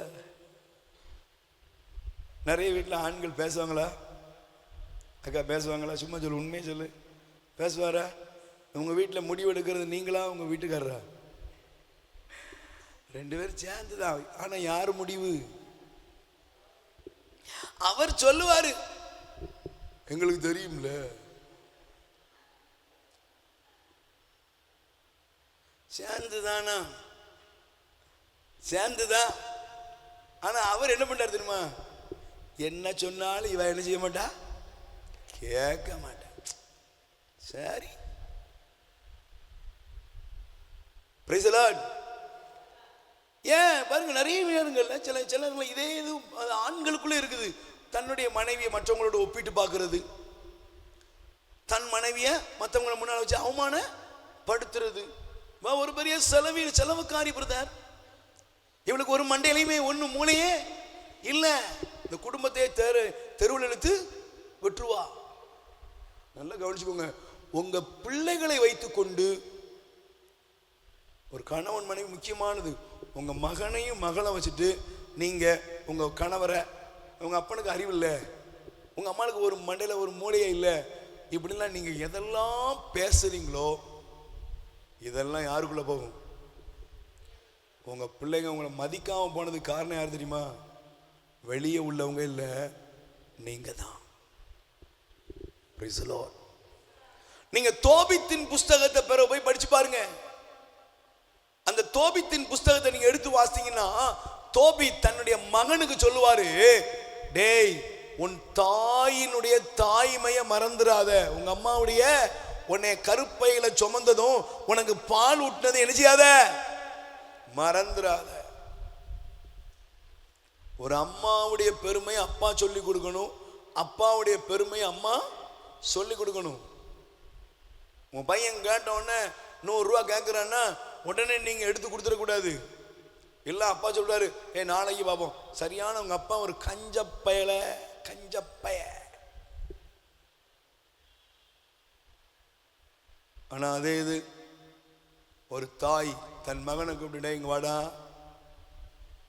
உன் அப்பாவுடைய கஷ்டம் உனக்கு தெரியுமா? அதனால பார்த்தீங்கன்னா சீனாவில் பாடம் படிக்கக்கூடிய மாணவ மாணவிகளுக்கு ஒரு பிராக்டிக்கல் ஒன்று உண்டா. என்ன தெரியுமா? அவங்க படித்ததெல்லாம் படிச்சிருவாங்க. ஆனால் அவங்களுக்கு ஒரு நாள் அவங்களுக்கு தகப்பன்மார் வேலை செய்கிற இடத்த அவங்க அப்பா அம்மாக்களுக்கு தெரியாமல் கூட்டு போய் காமிப்பாங்களாம். அங்கே அந்த ஆள் என்ன குப்பள்ளி போட்டுக்கிட்டு இருக்காரு, என்ன திட்டு வாங்கிக்கிட்டு இருக்காரு, அதெல்லாம் அவங்களுக்கு படமாக காண்பிச்சு அவங்க போய் நேரில் போய் காண்பிச்சு கொடுப்பாங்களாம். இங்கே பாரு, நீ போட்டிருக்கிற சூட்டும் ஷேட்டும், நீ போட்டிருக்கிற எல்லாமே அங்கே வடிகிற கண்ணீரும் கரைபட்டு உடலெல்லாம் வேதனைப்பட்டிருக்கிற அந்த இரத்தத்திலிருந்து வந்ததுன்னு சொல்லி கொடுப்பாங்களாம். இன்னைக்கெல்லாம் நம்ம இங்கே இருக்கிற அப்பா அம்மாக்கள், இங்கே இருக்கிற பெற்றோர்கள், ஏன் நம்மளை சுற்றி இருக்கிறவங்க, இந்த சத்தத்தை கேட்குறவங்க எல்லாம் பாருங்க, என்னது இஷ்டம் போல பிள்ளைகளை விட்டாச்சு. Price the Lord. ஈசாக்கு தன் மனைவி ரெபெக்காளை மதித்தார். ரெபெக்கா ஈசாக்க மதித்தான். எப்படி மதிச்சாரா தெரியுமா? மிதிச்சாலா மதிச்சாலா? சொல்லுங்க, எப்படிமா போட்டிருக்கு? மனைவி மாறே உங்கள் கணவரை என்ன செய்யுங்க? மிதியுங்கள். இல்லையா? என்ன போட்டிருக்கு? என்ன போட்டிருக்கு? 2026 இப்போ வேற என்னமோ ஜெனரேஷன் சொல்லிக்கிட்டு இருக்காங்க. என்ன ஜெனரேஷன் சொல்ல? புதுசாக நம்ம சொல்கிறாங்க. இப்போ உள்ள ஜெனரேஷனுக்கு பேர் என்னது? ஜெனரேஷன் என்னதுப்பா ஏதோ சொல்லிக்கிட்டு இருக்காங்க. அப்புறம் நாங்கள் எப்படி இருப்போம்? இப்படி தான் இருப்போம். Price the Lord. நீங்கள் எந்த ஜெனரேஷனாக இருந்தாலும் சரி, கணவனை மனைவி, மனைவியை கணவர் மதிக்கணும். Price the Lord. நீங்கள் தயவுசெய்து அந்த 24ஆம் அதிகாரத்தை நீங்கள் எடுத்துக்கோங்க. அதில் தயவுசெய்து நீங்கள் வாசித்து பாருங்க. 64வது வசனம் படிச்சு பாருங்க. ரெபெக்கா கண்களை உயர்த்தி ஈசாக்கை பார்த்தார். அவர் ஒட்டகத்தை விட்டு இறங்கினார். அந்த வேலைக்காரன் கேட்கிற, ஐயா அது யாரு? அவன் சொல்றான், ஈசா என் தலைவர்னு சொன்ன உடனே ரெபெக்கா தன் முக்காட்டை எடுத்து தம்மை மூடிக்கொண்டார். Price the Lord. சொல்லுங்க அல்லேலூயா. தன் முக்காட்டை எடுத்து செஞ்சுக்கிட்டா, மூடிக்கிட்டா. நீங்க பைபிளை தர நேரம் இல்லை, பிறகு படிச்சு பாருங்க. சில நேரங்களை பாருங்க, நீங்க மற்றவங்க மத்தியில வச்சு கத்துறது. சில நேரங்களில் பாருங்க, நீங்க தப்பா எடுக்கிறீங்களே, உங்க வீட்டில் யார் சவுண்ட் அதிகமா இருக்கு?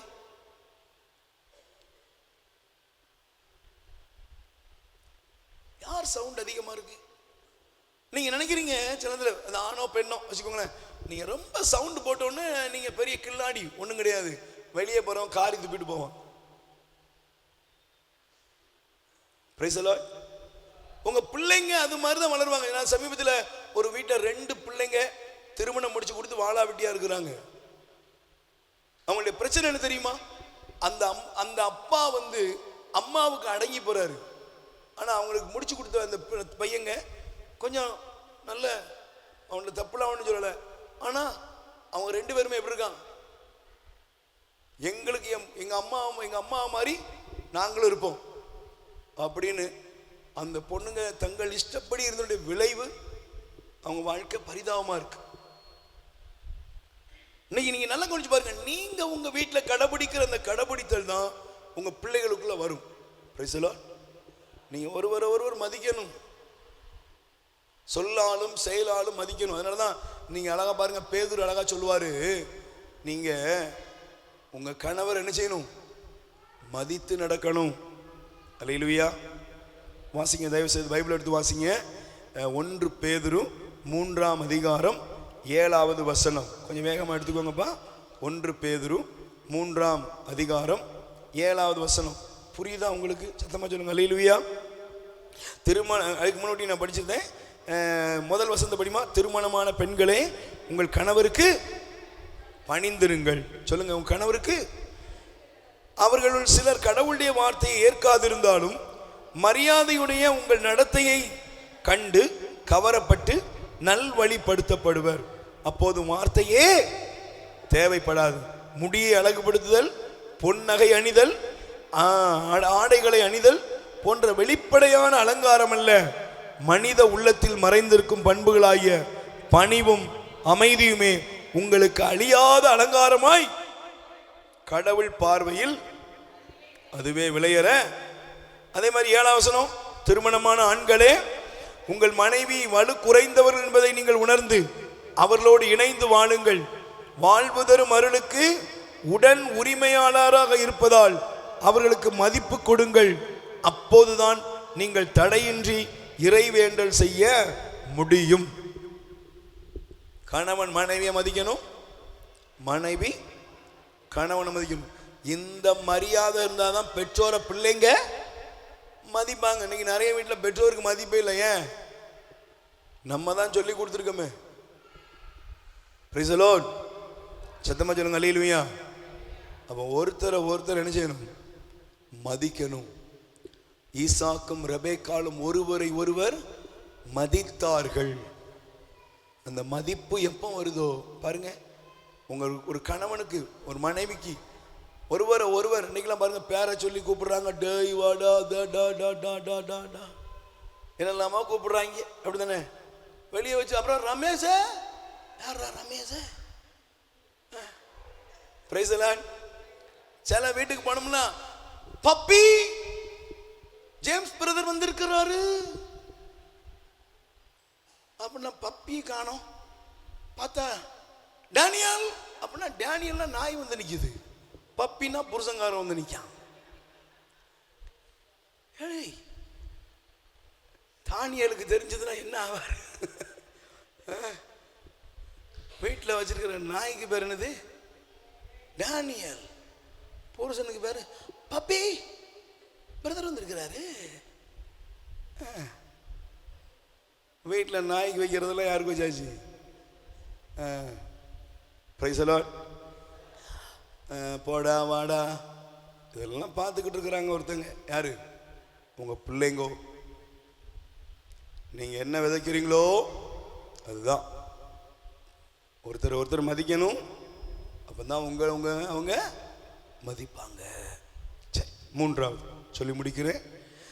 தொடக்க நூல் 26ஆம் அதிகாரம் 8வது வசனம் நீங்கள் வாசித்தீங்கன்னா அந்த பகுதியில் நீங்கள் படிச்சு பாருங்க. ஈசாக்கு தன் மனைவி ரெபேக்காளோடு மகிழ்ந்திருந்தார். போட்டிருக்கா? படிப்பா. 26:8 படி. 26:8 தொடக்க நூல் 26:8 சீக்கிரம்.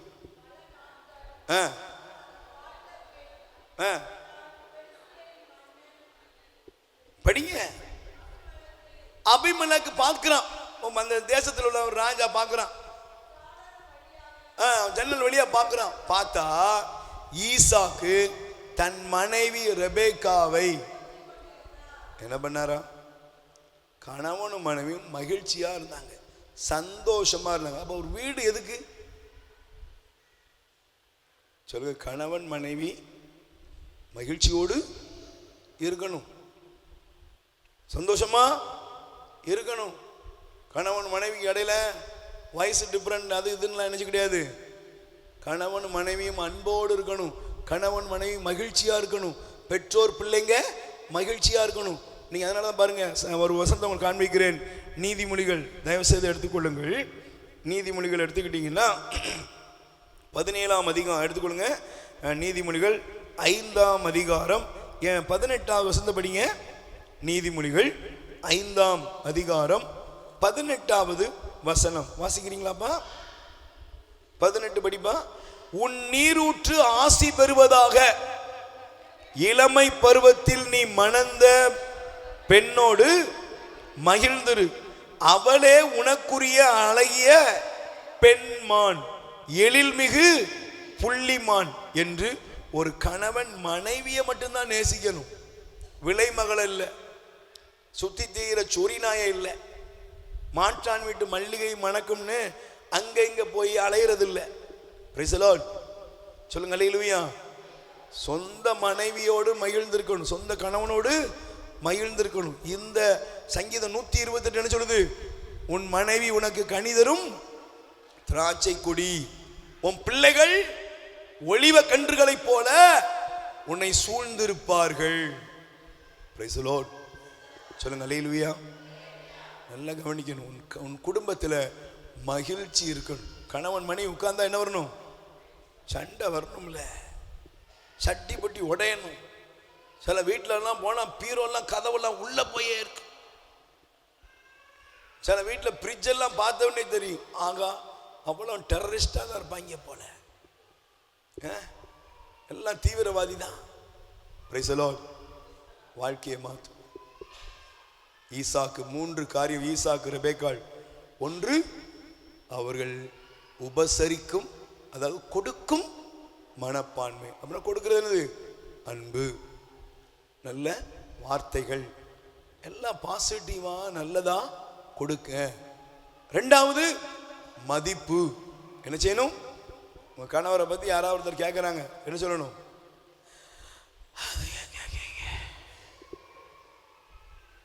Price the Lord. அக்கா அப்புறம் அண்ணன் எப்படி இருக்காங்க? அந்த ஏமாளியை கட்டிட்டு நான் ஒரு சோமாரி. இது இல்லை. உன் பிள்ளை எப்படி படிக்கான்? என் பையன் நல்லா படிப்பாங்க. சொல்லுங்க அன்னையிலேருந்து. உங்க பையன் கேட்டுக்கிட்டு இருப்பான், அவனுக்கு ஆர்வம் வந்துடும். வருமா? இதெல்லாம் தண்ணி தெளிச்சு விட்டாச்சுங்க.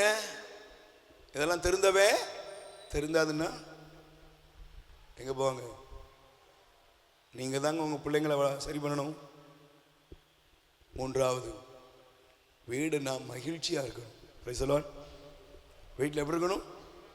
அப்படியே இஞ்சி தின்ன குரங்கு மாதிரியே உட்காரக்கூடாது. வீட்டில் அப்படியே சிலர் பாருங்க, வீட்டுக்கார் வந்தோடனே தான் சில அக்காமார் புஸ்தகம், ஜவு புஸ்தகத்தெல்லாம் எடுத்து வைக்கா.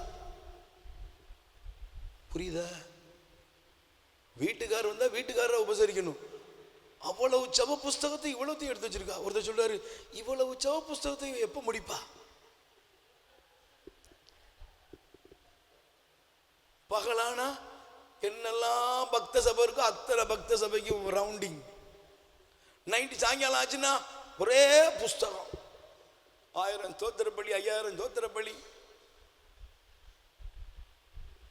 வீட்டுக்காரரை காப்பாற்றணும், பிள்ளைங்களை சரி பண்ணணும். நீ பேசாம பக்தி பரவசத்துல பேராத. புரியும்னு நினைக்கிறேன். புரியுதா? அன்பு. Price the Lord. அன்பை மனசுல வச்சுக்கிட்டு, அன்பை நான் ரொம்ப அன்பான ஆளு, அன்பை காமிக்கணும்பா. சட்டியில இருக்கிறது முக்கியம் இல்லை, எதுல வரணும்? வந்து பரிமாறணும். சட்டிலேயே வச்சிருந்தா என்ன ஆகும்? புளிச்சு நாரி குப்பைக்கு தான் போகும். குடும்பங்கள் கடவுளால் ஆசீர்வதிக்கப்பட வேண்டும். ஆமென். ஒரு நிமிஷம் முழங்கால் படியிடுவோம். நற்கருணை ஆண்டவருக்கு முன்பாக நம்மை ஒப்பு கொடுக்க போகிறோம். ஆண்டவரே, என் குடும்பத்தை நீங்க கட்டி எழுப்பணும். என் குடும்பம் உமக்கு சொந்தமாகணும். என் குடும்பத்தை அன்பினால் நிரப்புங்க. என் கணவரை ஆசீர்வதிங்க, என் மனைவியை ஆசீர்வதிங்க. அல்லேலூயா. எங்கிட்ட இருக்கிற எல்லா வேறுபாடுகளும் மாற வேண்டும் என்று ஒப்பு கொடுப்போம். எல்லாரும் பயபக்தியோட இந்த நாளிலே நீங்க ஒப்பு கொடுக்கணும். குறிப்பாக உங்கள் உறவுகளை நீங்கள் உபசரிக்கணும். உங்களுக்கு நித்திய ஸ்துதிக்குரிய பரிசுத்த நற்கருணைக்கு பக்தியாய் ஆராதனை திசையும் புரியோ ஆராதனை ஆராதனை பரிசுத்த ஆவியானவரே உங்களுக்கு நித்திய ஸ்துதிக்குரிய பரிசுத்த நற்கருணைக்கு பக்தியாய் ஆராதனை திசையும் புரியோ ஆராதனை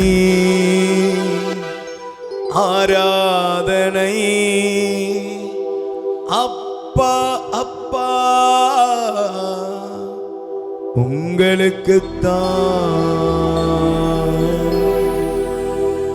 என் அன்பு சகோதர சகோதரிகளே, ரோமர் 5:5 சொல்லுகிறது, அந்த எதிர்நோக்கு ஒருபோதும் நமக்கு ஏமாற்றம் தராது. கடவுள் இயேசு கிறிஸ்துவின் வழியாய் தூய ஆவியானவரால் நம் ஒவ்வொரு இருதயங்களிலும் அன்பை பொழிந்திருக்கிறார். அன்பு அது பொறாமப்படாது, அன்பு வீண்பெருமை பேசாது, அன்பு எரிச்சல் அடையாது. அந்த அன்பு நம்ம குடும்பத்தில் வெளிப்படுத்தப்பட வேண்டும். இயேசு தம் சீடர்களை இறுதி வரை அன்பு செய்தார். அவர் தமக்குரியவரிடம் வந்தார், அவருக்குரியவர்களோ அவரை ஏற்றுக்கொள்ளவில்லை. ஆனா அவர் எப்படி இருந்தார்னா, அவர் அன்பாகவே இருந்தார், அன்புல குறையவே இல்லை. மறுதலித்தவனையும் அன்பு செய்தார், ஊடுருவ குத்தினவனையும் அன்பு செய்தார், தன்னை சபித்தவர்களையும் அன்பு செய்தார். அதனாலதான் இயேசு தன்னை முத்தமிட்டு காட்டி கொடுத்த யூதாசை பார்த்து சொன்னாரு, நண்பனே, முத்தமிட்டா மானிட மகனை காட்டி கொடுக்கிறாய். உடைய அன்பு குறையலங்க. உடைய இருதயம் யூதாசுக்காக வியாகுலப்பட்டதான். இன்னைக்கு நம்முடைய வாழ்க்கையில கூட நம்முடைய சொந்த குடும்பங்களுக்குள் அன்பு, தேவ அன்பு வெளிப்படுத்த முடியாதபடி நம்ம இருந்தோம்னா இன்னைக்கு ஆண்டவர் நமக்கு சுட்டி காட்டுகிறார். உங்க குடும்பத்தில் ஒருவரை ஒருவர் நீங்கள் உபசரியுங்கள். இயேசு கடைசி ராபோஜனத்திலே தன் சீடர்களுடைய கால்களை கழுவினார். தன் சீடர்களுடைய கால்களை கழுவினார். அவர்களுடைய நற்செய்தி பணி வாழ்க்கையில சீடர்களை உபசரித்தார். களைப்பார்ந்த பொழுது அவர்களுக்கு ஓய்வெடுக்க, அவர்கள் ஆகாரத்துக்காக என்னென்ன உண்டோ எல்லாத்திலும் அவர்களை அவர் உபசரித்தார். அதனாலதான் பைபிள் சொல்லுகிறது, சீடர்ல பார்த்து ஆண்டவர் கேட்டார், உங்களுக்கு ஏதாவது குறை இருக்காப்பா? ஒரு குறையும் அவருக்கு இல்லை. இன்னைக்கு உங்க குடும்பத்துல கணவனை மனைவியை உபசரியுங்கள். அன்பினால் ஒருவரை ஒருவர் கட்டி எழுப்புங்கள். இரண்டாவது, கணவன் மனைவியை மதிக்கட்டும், மனைவி கணவரை மதிக்கணும். பெரிய உத்தியோகம், பெரிய வருமானம், பெரிய அழகு இதெல்லாம் இல்லைங்க. இருக்கிற நிலைமையில் அவங்கள மதிப்போடு நடத்துங்க. பிள்ளைகளை மதிங்க, பெற்றோரை மதிங்க, உங்க உறவுகளை, சகோதர சகோதரிகளை மதியுங்கள். மூன்றாவது, உங்க வீடு கடவுளுடைய மகிழ்ச்சியின் இல்லமா இருக்கணும். பிலிப்பியர் 4:4 சொல்லுகிறது, கடவுளோடு இணைந்து மகிழுங்கள். மீண்டும் கூறுகிறேன், மகிழுங்கள், மகிழுங்கள். ஆண்டவர்கிட்ட கேளுங்க, ஆண்டவரே எங்க குடும்பத்துக்கு சந்தோஷத்தை தான். 3 காரியம். உங்க வீட்டில் நல்லதை உபசரித்து நன்மையை கொடுங்கள். 2வது மதியுங்கள். 3வது மகிழ்ந்திருங்கள். கைகளை விரித்துக் கொள்வோம். குருத்துவ அபிஷேகத்தின்படி நம்முடைய தந்தை நம்முடைய குடும்பங்களுக்காக ஜெபிக்கும் பொழுது ஆண்டவர் நமக்கு அற்புதம் செய்வார். இவரை உற்று நோக்குங்கள், வெட்கத்தால் தலைகுனிய மாட்டீர்கள், நலமடைவீர்கள் என்கின்ற வார்த்தை கணுக. இதோ நமத்தில் எழுத இருக்கின்ற ஆண்டவர் இயேசுவை நாம் உற்று நோக்குவோம். என்னாலும் உங்களோடு வாழ்வேன் என்று சொன்னவன், இதோ நமத்தில் வாழ்ந்து வரக்கூடிய உண்மையான இறைவன், இவரை நாம் உற்று நோக்குவோம். இதோ ஆபிரகாமின் கடவுளாய், ஈசாக்கின் கடவுளாய், யாக்கோபின் கடவுளாய், என்றும் வாழும் கடவுளாய் நம்மோடு வாழ்ந்து வரக்கூடிய நம்முடைய கடவுளை நாம் உற்று நோக்குவோம். இதோ நம்முடைய வாழ்வின் ஆதாரமாய், நம்முடைய வாழ்வின் முழுமையாய், நம்முடைய வாழ்வின் நிறைவாய் அமைந்துள்ள இந்த ஆண்டவர் இயேசுவை நாம் உற்று நோக்குவோம்.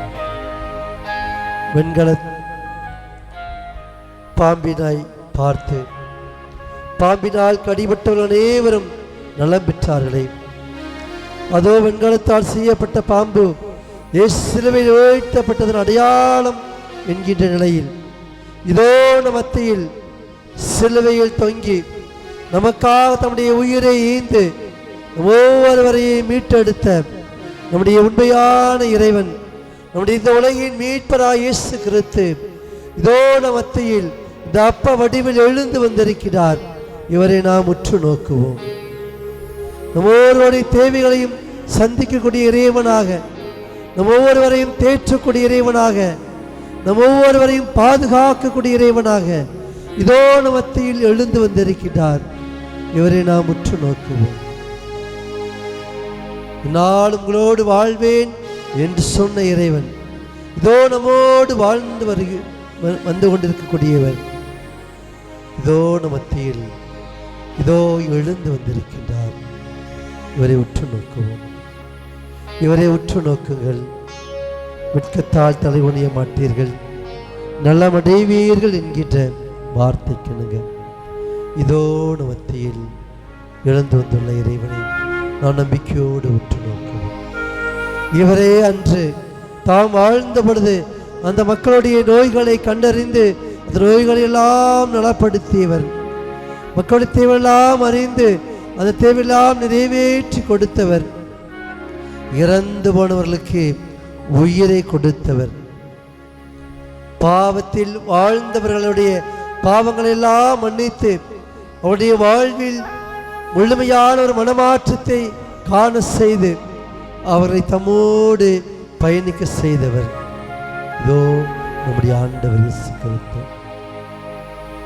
இதோ இந்த இறைவன் நம்முடைய தேவைகளை அறிந்து நம் ஒவ்வொருவரையும் தொட்டு நலப்படுத்துவதற்காக இதோ மத்தியில் எழுந்து வந்திருக்கின்றார். இயேசுடைய ஆடையை தொட்டாலே நான் நலமடைவேன் என்று சொன்ன அந்த 12 ஆண்டுகளாய் இரத்த போக்கினால் வருந்திய அந்த பெண்ணானவள் இயேசுடைய ஆடையை தொட்டு நலம் பெற்றதை போன்று இதோ நம் ஒவ்வொருவரையும் தொடுவதற்காக, நம் ஒவ்வொருவரையும் நலப்படுத்துவதற்காக, நம் ஒவ்வொருவருக்கும் தேவையான அருளையும் ஆச்சரியம் தயவாய் நம் மீது பொழிவதற்காக இதோ நம்முடைய இறைவன் நம் மத்தியில் எழுந்து வந்திருக்கின்றார். நம்பிக்கையோடு இவரை உற்று நோக்குவோம்.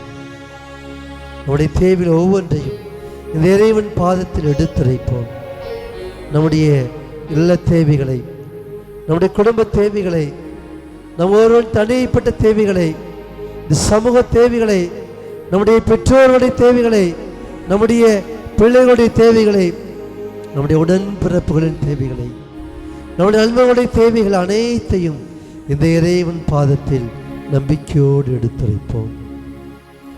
சுமை சுமர்ந்து சோர்ந்திருப்போரே, எல்லோரும் விட வாருங்கள், நான் உங்களுக்கு இளைப்பாறுதல் தருவேன் என்று சொன்ன இறைவன் இதோ நம்முடைய சுமைகளை எல்லாம் இறக்கி வைப்பதற்காக, நம்முடைய பாரங்களை எல்லாம் தாங்கிக் கொள்வதற்காக இதோ நம் மத்தியில் எழுந்து வந்திருக்கிறார். நம்பிக்கையோடு நம்முடைய சுமைகளை, நம்முடைய பாரங்களை, நம்முடைய அழுத்தங்களை எல்லாம் நம்முடைய பாதத்தில் ஒப்படைப்போம். இவரே நம் ஒவ்வொருவரையும் அறிந்தவராக, நம் ஒவ்வொருவரையும் வழிநடத்தக்கூடியவராக, நம் ஒவ்வொருவரையும் பாதுகாக்கக்கூடியவராக இருக்கின்றார். நம்பிக்கையோடு இறைவன் பாதத்தில் நம்முடைய மன்றாட்டுக்களை எடுத்துரைப்போம். தாயும் தந்தையும் மனமிரிவா அன்பேசு கிறிஸ்துவே, தூய் ஆவியாரே, நாங்கள் உம்மை போற்றுகின்றோம், உம்மை புகழ்கின்றோம், நாங்கள் உமக்கு நன்றி செலுத்துகின்றோம். இறைவா, எங்களுடைய பாதுகாவலியாக அன்னை கன்னிமரியாளை எங்களுக்கு தந்து இந்த மரியாவின் பரிந்துரை வழியாக ஒவ்வொருவருக்கும் அருளையும் ஆசிரியும் தயவாய் பொழிந்து கொண்டிருப்பதற்காக நாங்கள் உமக்கு நன்றி கூறுகின்றோம். லோர்து அன்னை எங்களுக்கு நீர் தாயாக, எங்களுடைய பாதுகாவலியாக தந்தமைக்காக நாங்கள் உமக்கு நன்றி கூறுகின்றோம், உம்மை போற்றுகின்றோம், உமக்கு நன்றி செலுத்துகின்றோம். இறைவா, இந்த தாயின் பரிந்துரையின் அடிப்படையில் எங்களுடைய தேவைகளை எளிதாமே சந்தித்து நிறைவேற்றி தந்து கொண்டிருக்கின்றேன். அதற்காக நாங்கள் உமக்கு நன்றி செலுத்துகின்றோம். எங்களுடைய தேவையில் ஒவ்வொன்றையும் நீர் அறிந்தவராக இருக்கின்றேன். எங்களுடைய மன காயங்களை, மன பாரங்களை நீர் ஒருவரே அறிந்தவராக தெரிந்தவராக இருக்கின்றேன். எங்களுடைய தேவைகள் எல்லாம் நிறைவேற்றி தந்து கொண்டிருக்கின்றேன். எங்களுடைய மன காயங்களை எல்லாம் நீர் ஒருவரே ஆற்றி கொண்டிருக்கின்றேன். எங்களுடைய வருத்தங்கள் அனைத்தையும் நீர் போக்குகின்றேன். அதற்காக நாங்கள் உமக்கு நன்றி செலுத்துகின்றோம். இந்த தாயின் பரிந்துரையின் வழியாக, இந்த தாயின் அடைக்கலத்தின் வழியாக, இந்த தாயின் உடனிருப்பின் வழியாக உம்முடைய உடனிருப்பை நீங்கள் ஒவ்வொருவருக்கும் தந்து கொண்டிருக்கின்றேன்.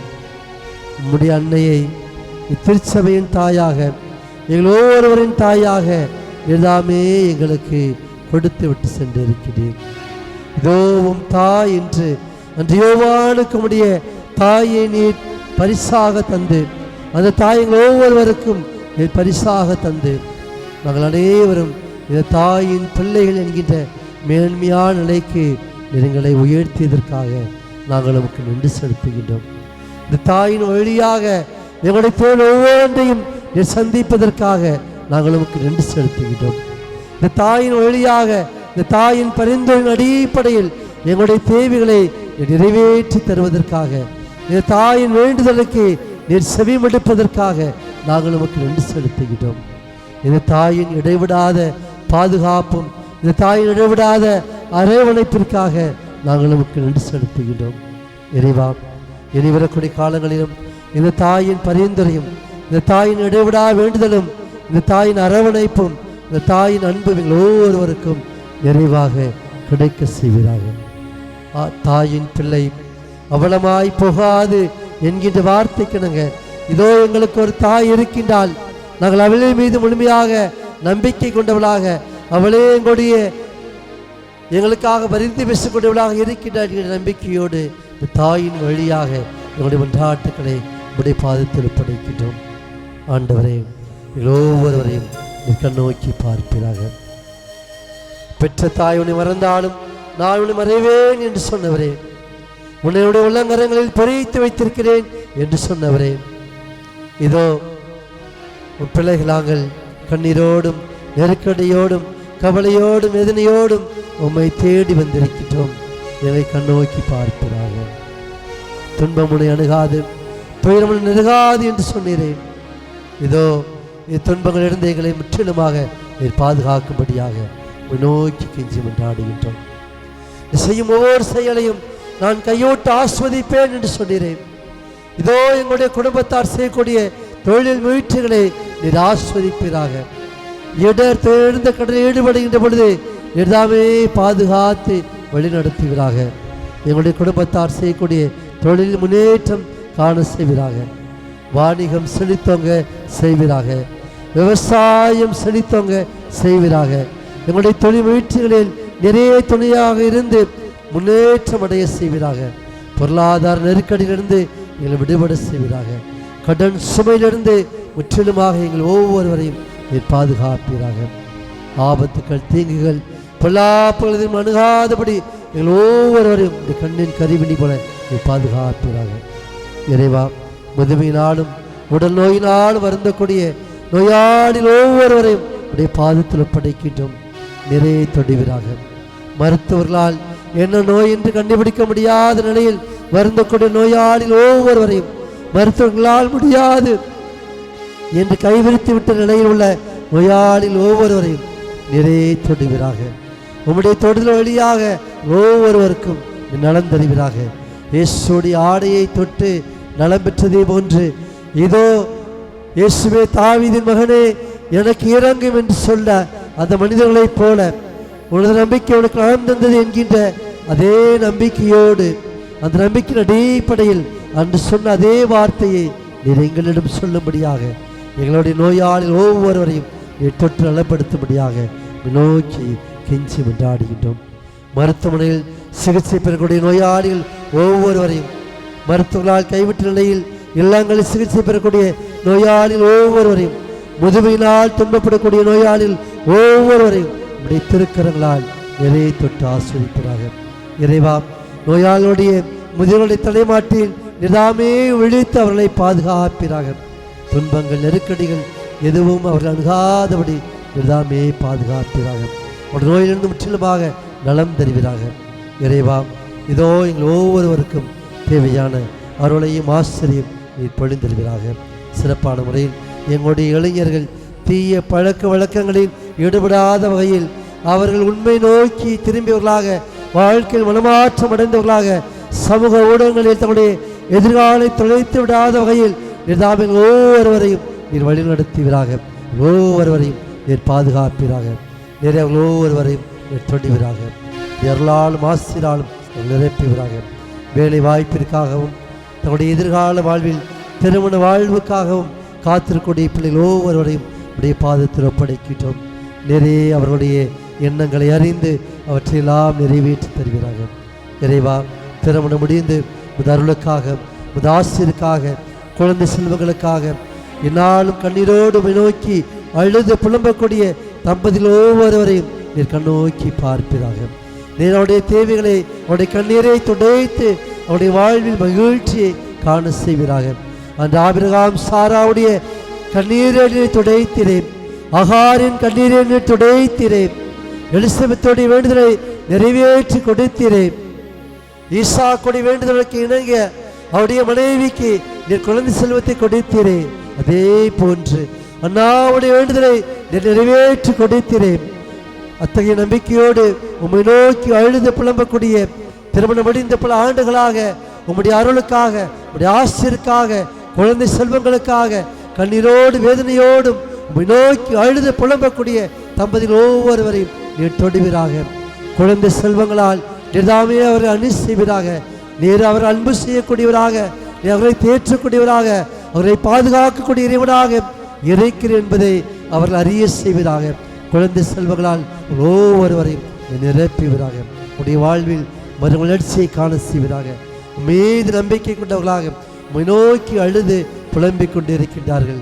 அண்ணா அழுததை போன்று, எலிசபெத்து வேண்டுதலை போன்று, ஈசாக்குடைய வேண்டுதலை போன்று குழந்தை செல்வங்களுக்காக அவர்கள் என்னாலும் அழுது புலம்பிக் கொண்டிருக்கின்றார்கள்.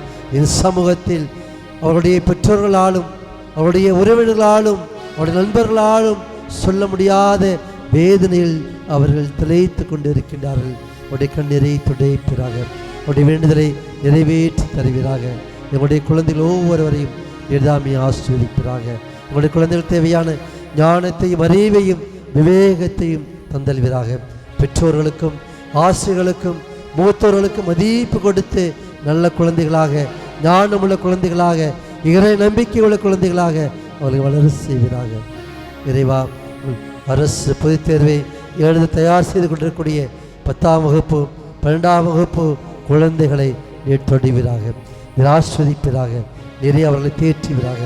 எங்கள் ஒவ்வொருவருக்கும் தேவையான வரங்களை நலன்களை புரிந்து எங்கள் ஒவ்வொருவரையும் நீர் பாதுகாத்து வழிநடத்த வேண்டும் என்று எங்கள் ஆண்டவராய் இயேசு கிறிஸ்து வழியாகவும் இப்பொழுதும் எங்களுக்காக பரிந்து பேசக்கூடிய எங்களுடைய கண்ணி தாய் லூர்தன்னை வழியாகவும் கெஞ்சி மன்றாடுகின்றோம்.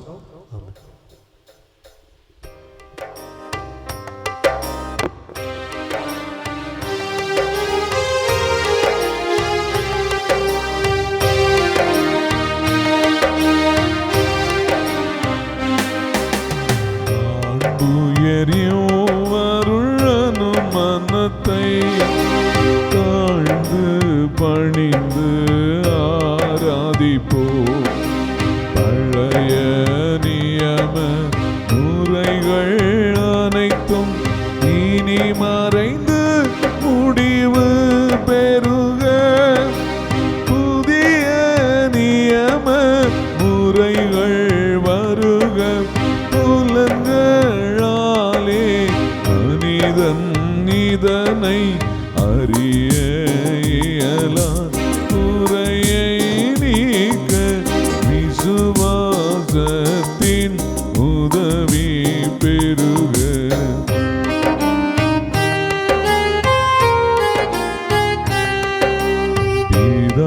பிதாவர்க்கும் சுதனிவர்க்கும் புகழ்ச்சி அடியார்க்கும் மீட்பின் பெருமை மகிமையோடு வலிமை வாழ்த்த யாவுமாக இருவரிடமாய் வருகின்றவராம் தூய ஆவியானவர்க்கும் அளவில்லாத சம புகழ்ச்சி என்றுமே உண்டாகுகமே.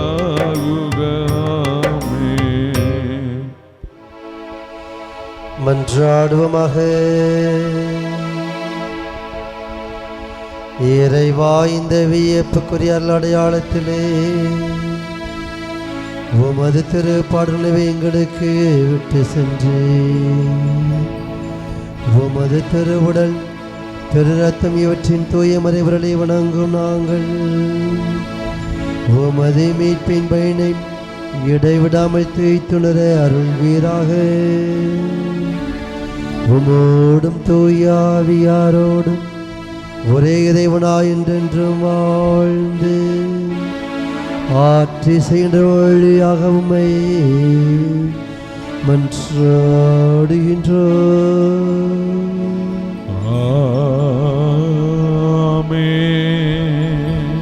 பயபக்தியோடு ரெண்டு கைகளை உயர்த்துவோம். நம் ஆண்டவருடைய ஆசீர்வாதத்தை நம் குடும்பங்களில் பெற்றுக்கொள்ளும்படி, குறிப்பாக கணவருக்காக, மனைவிக்காக, பெற்றோருக்காக, பிள்ளைகளுக்காக, உடன் பிறந்தவர்களுக்காக, உங்களுடைய மாமா மாமி, ஆண்டவர் உங்களுக்கு கொடுத்த குடும்ப உறவுகளை ஆண்டவர் ஆசீர்வதிக்க வேண்டும் என்று ஜெபிங்க. யாராவது உங்கள் குடும்பங்களில் பிரிந்து வாழ்கிற பிள்ளைங்க இருப்பாங்கன்னா அவங்க இணைந்து மீண்டும் மன வாழ்க்கையில் நல்லா இருக்கணும். குழந்தை பாக்கியத்துக்காக ஜெபிக்கிறவங்களுக்கு குழந்தை செல்வம் கிடைக்கணும். ஆண்டவர்கிட்ட கேளுங்க, நிச்சயமாய் ஆண்டவர் ஆசீர்வதிக்கிறார். பயபக்தியோடு எழுந்து நிற்போம். ஏசு ஆண்டவரை நீங்கள் பார்த்து சொல்லுங்க, ஆண்டவரே என்னை தொடுங்கப்பா, இயேசுவே என்னை தொடும். பக்கத்தில் வந்துருக்கீங்களா, பின்னால் இருக்கவங்க.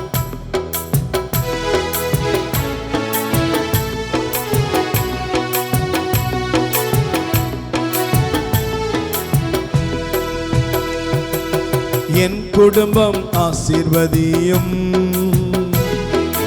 என் வீட்டை ஆசீர்வதியும், என் குடும்பம் ஆசீர்வதியும், என் வீட்டை ஆசீர்வதியும். சந்தோஷம் சமாதானம் தந்து எங்களை ஆசீர்வதியும். சந்தோஷம் சமாதானம் தந்து எங்களை ஆசீர்வதியும். ஏசப்பா ஏசப்பா ஏசப்பா ஏசப்பா கூப்பிடுவோம். ஏசப்பா ஏசப்பா ஏசப்பா ஏசப்பா. கடன் பாரம் நீக்கி ஆசீர்வதியும், தொழில் வளம் தந்து ஆசீர்வதியும். கடன் பாரம் நீக்கி ஆசீர்வதியும், தொழில் வளம் தந்து ஆசீர்வதியும். ஏசப்பா ஏசப்பா ஏசப்பா ஏசப்பா ஏசப்பா ஏசப்பா ஏசப்பா ஏசப்பா. உடல் நோய்கள் நீக்கி ஆசீர்வதியும், சுகவாழ்வு தந்து ஆசீர்வதியும். கேளுங்க. உடல் நோய்கள் நீக்கி ஆசீர்வதியும், சுகவாழ்வு தந்து ஆசீர்வதியும். ஏசப்பா ஏசப்பா ஏசப்பா ஏசப்பா ஏசப்பா ஏசப்பா ஏசப்பா ஏசப்பா.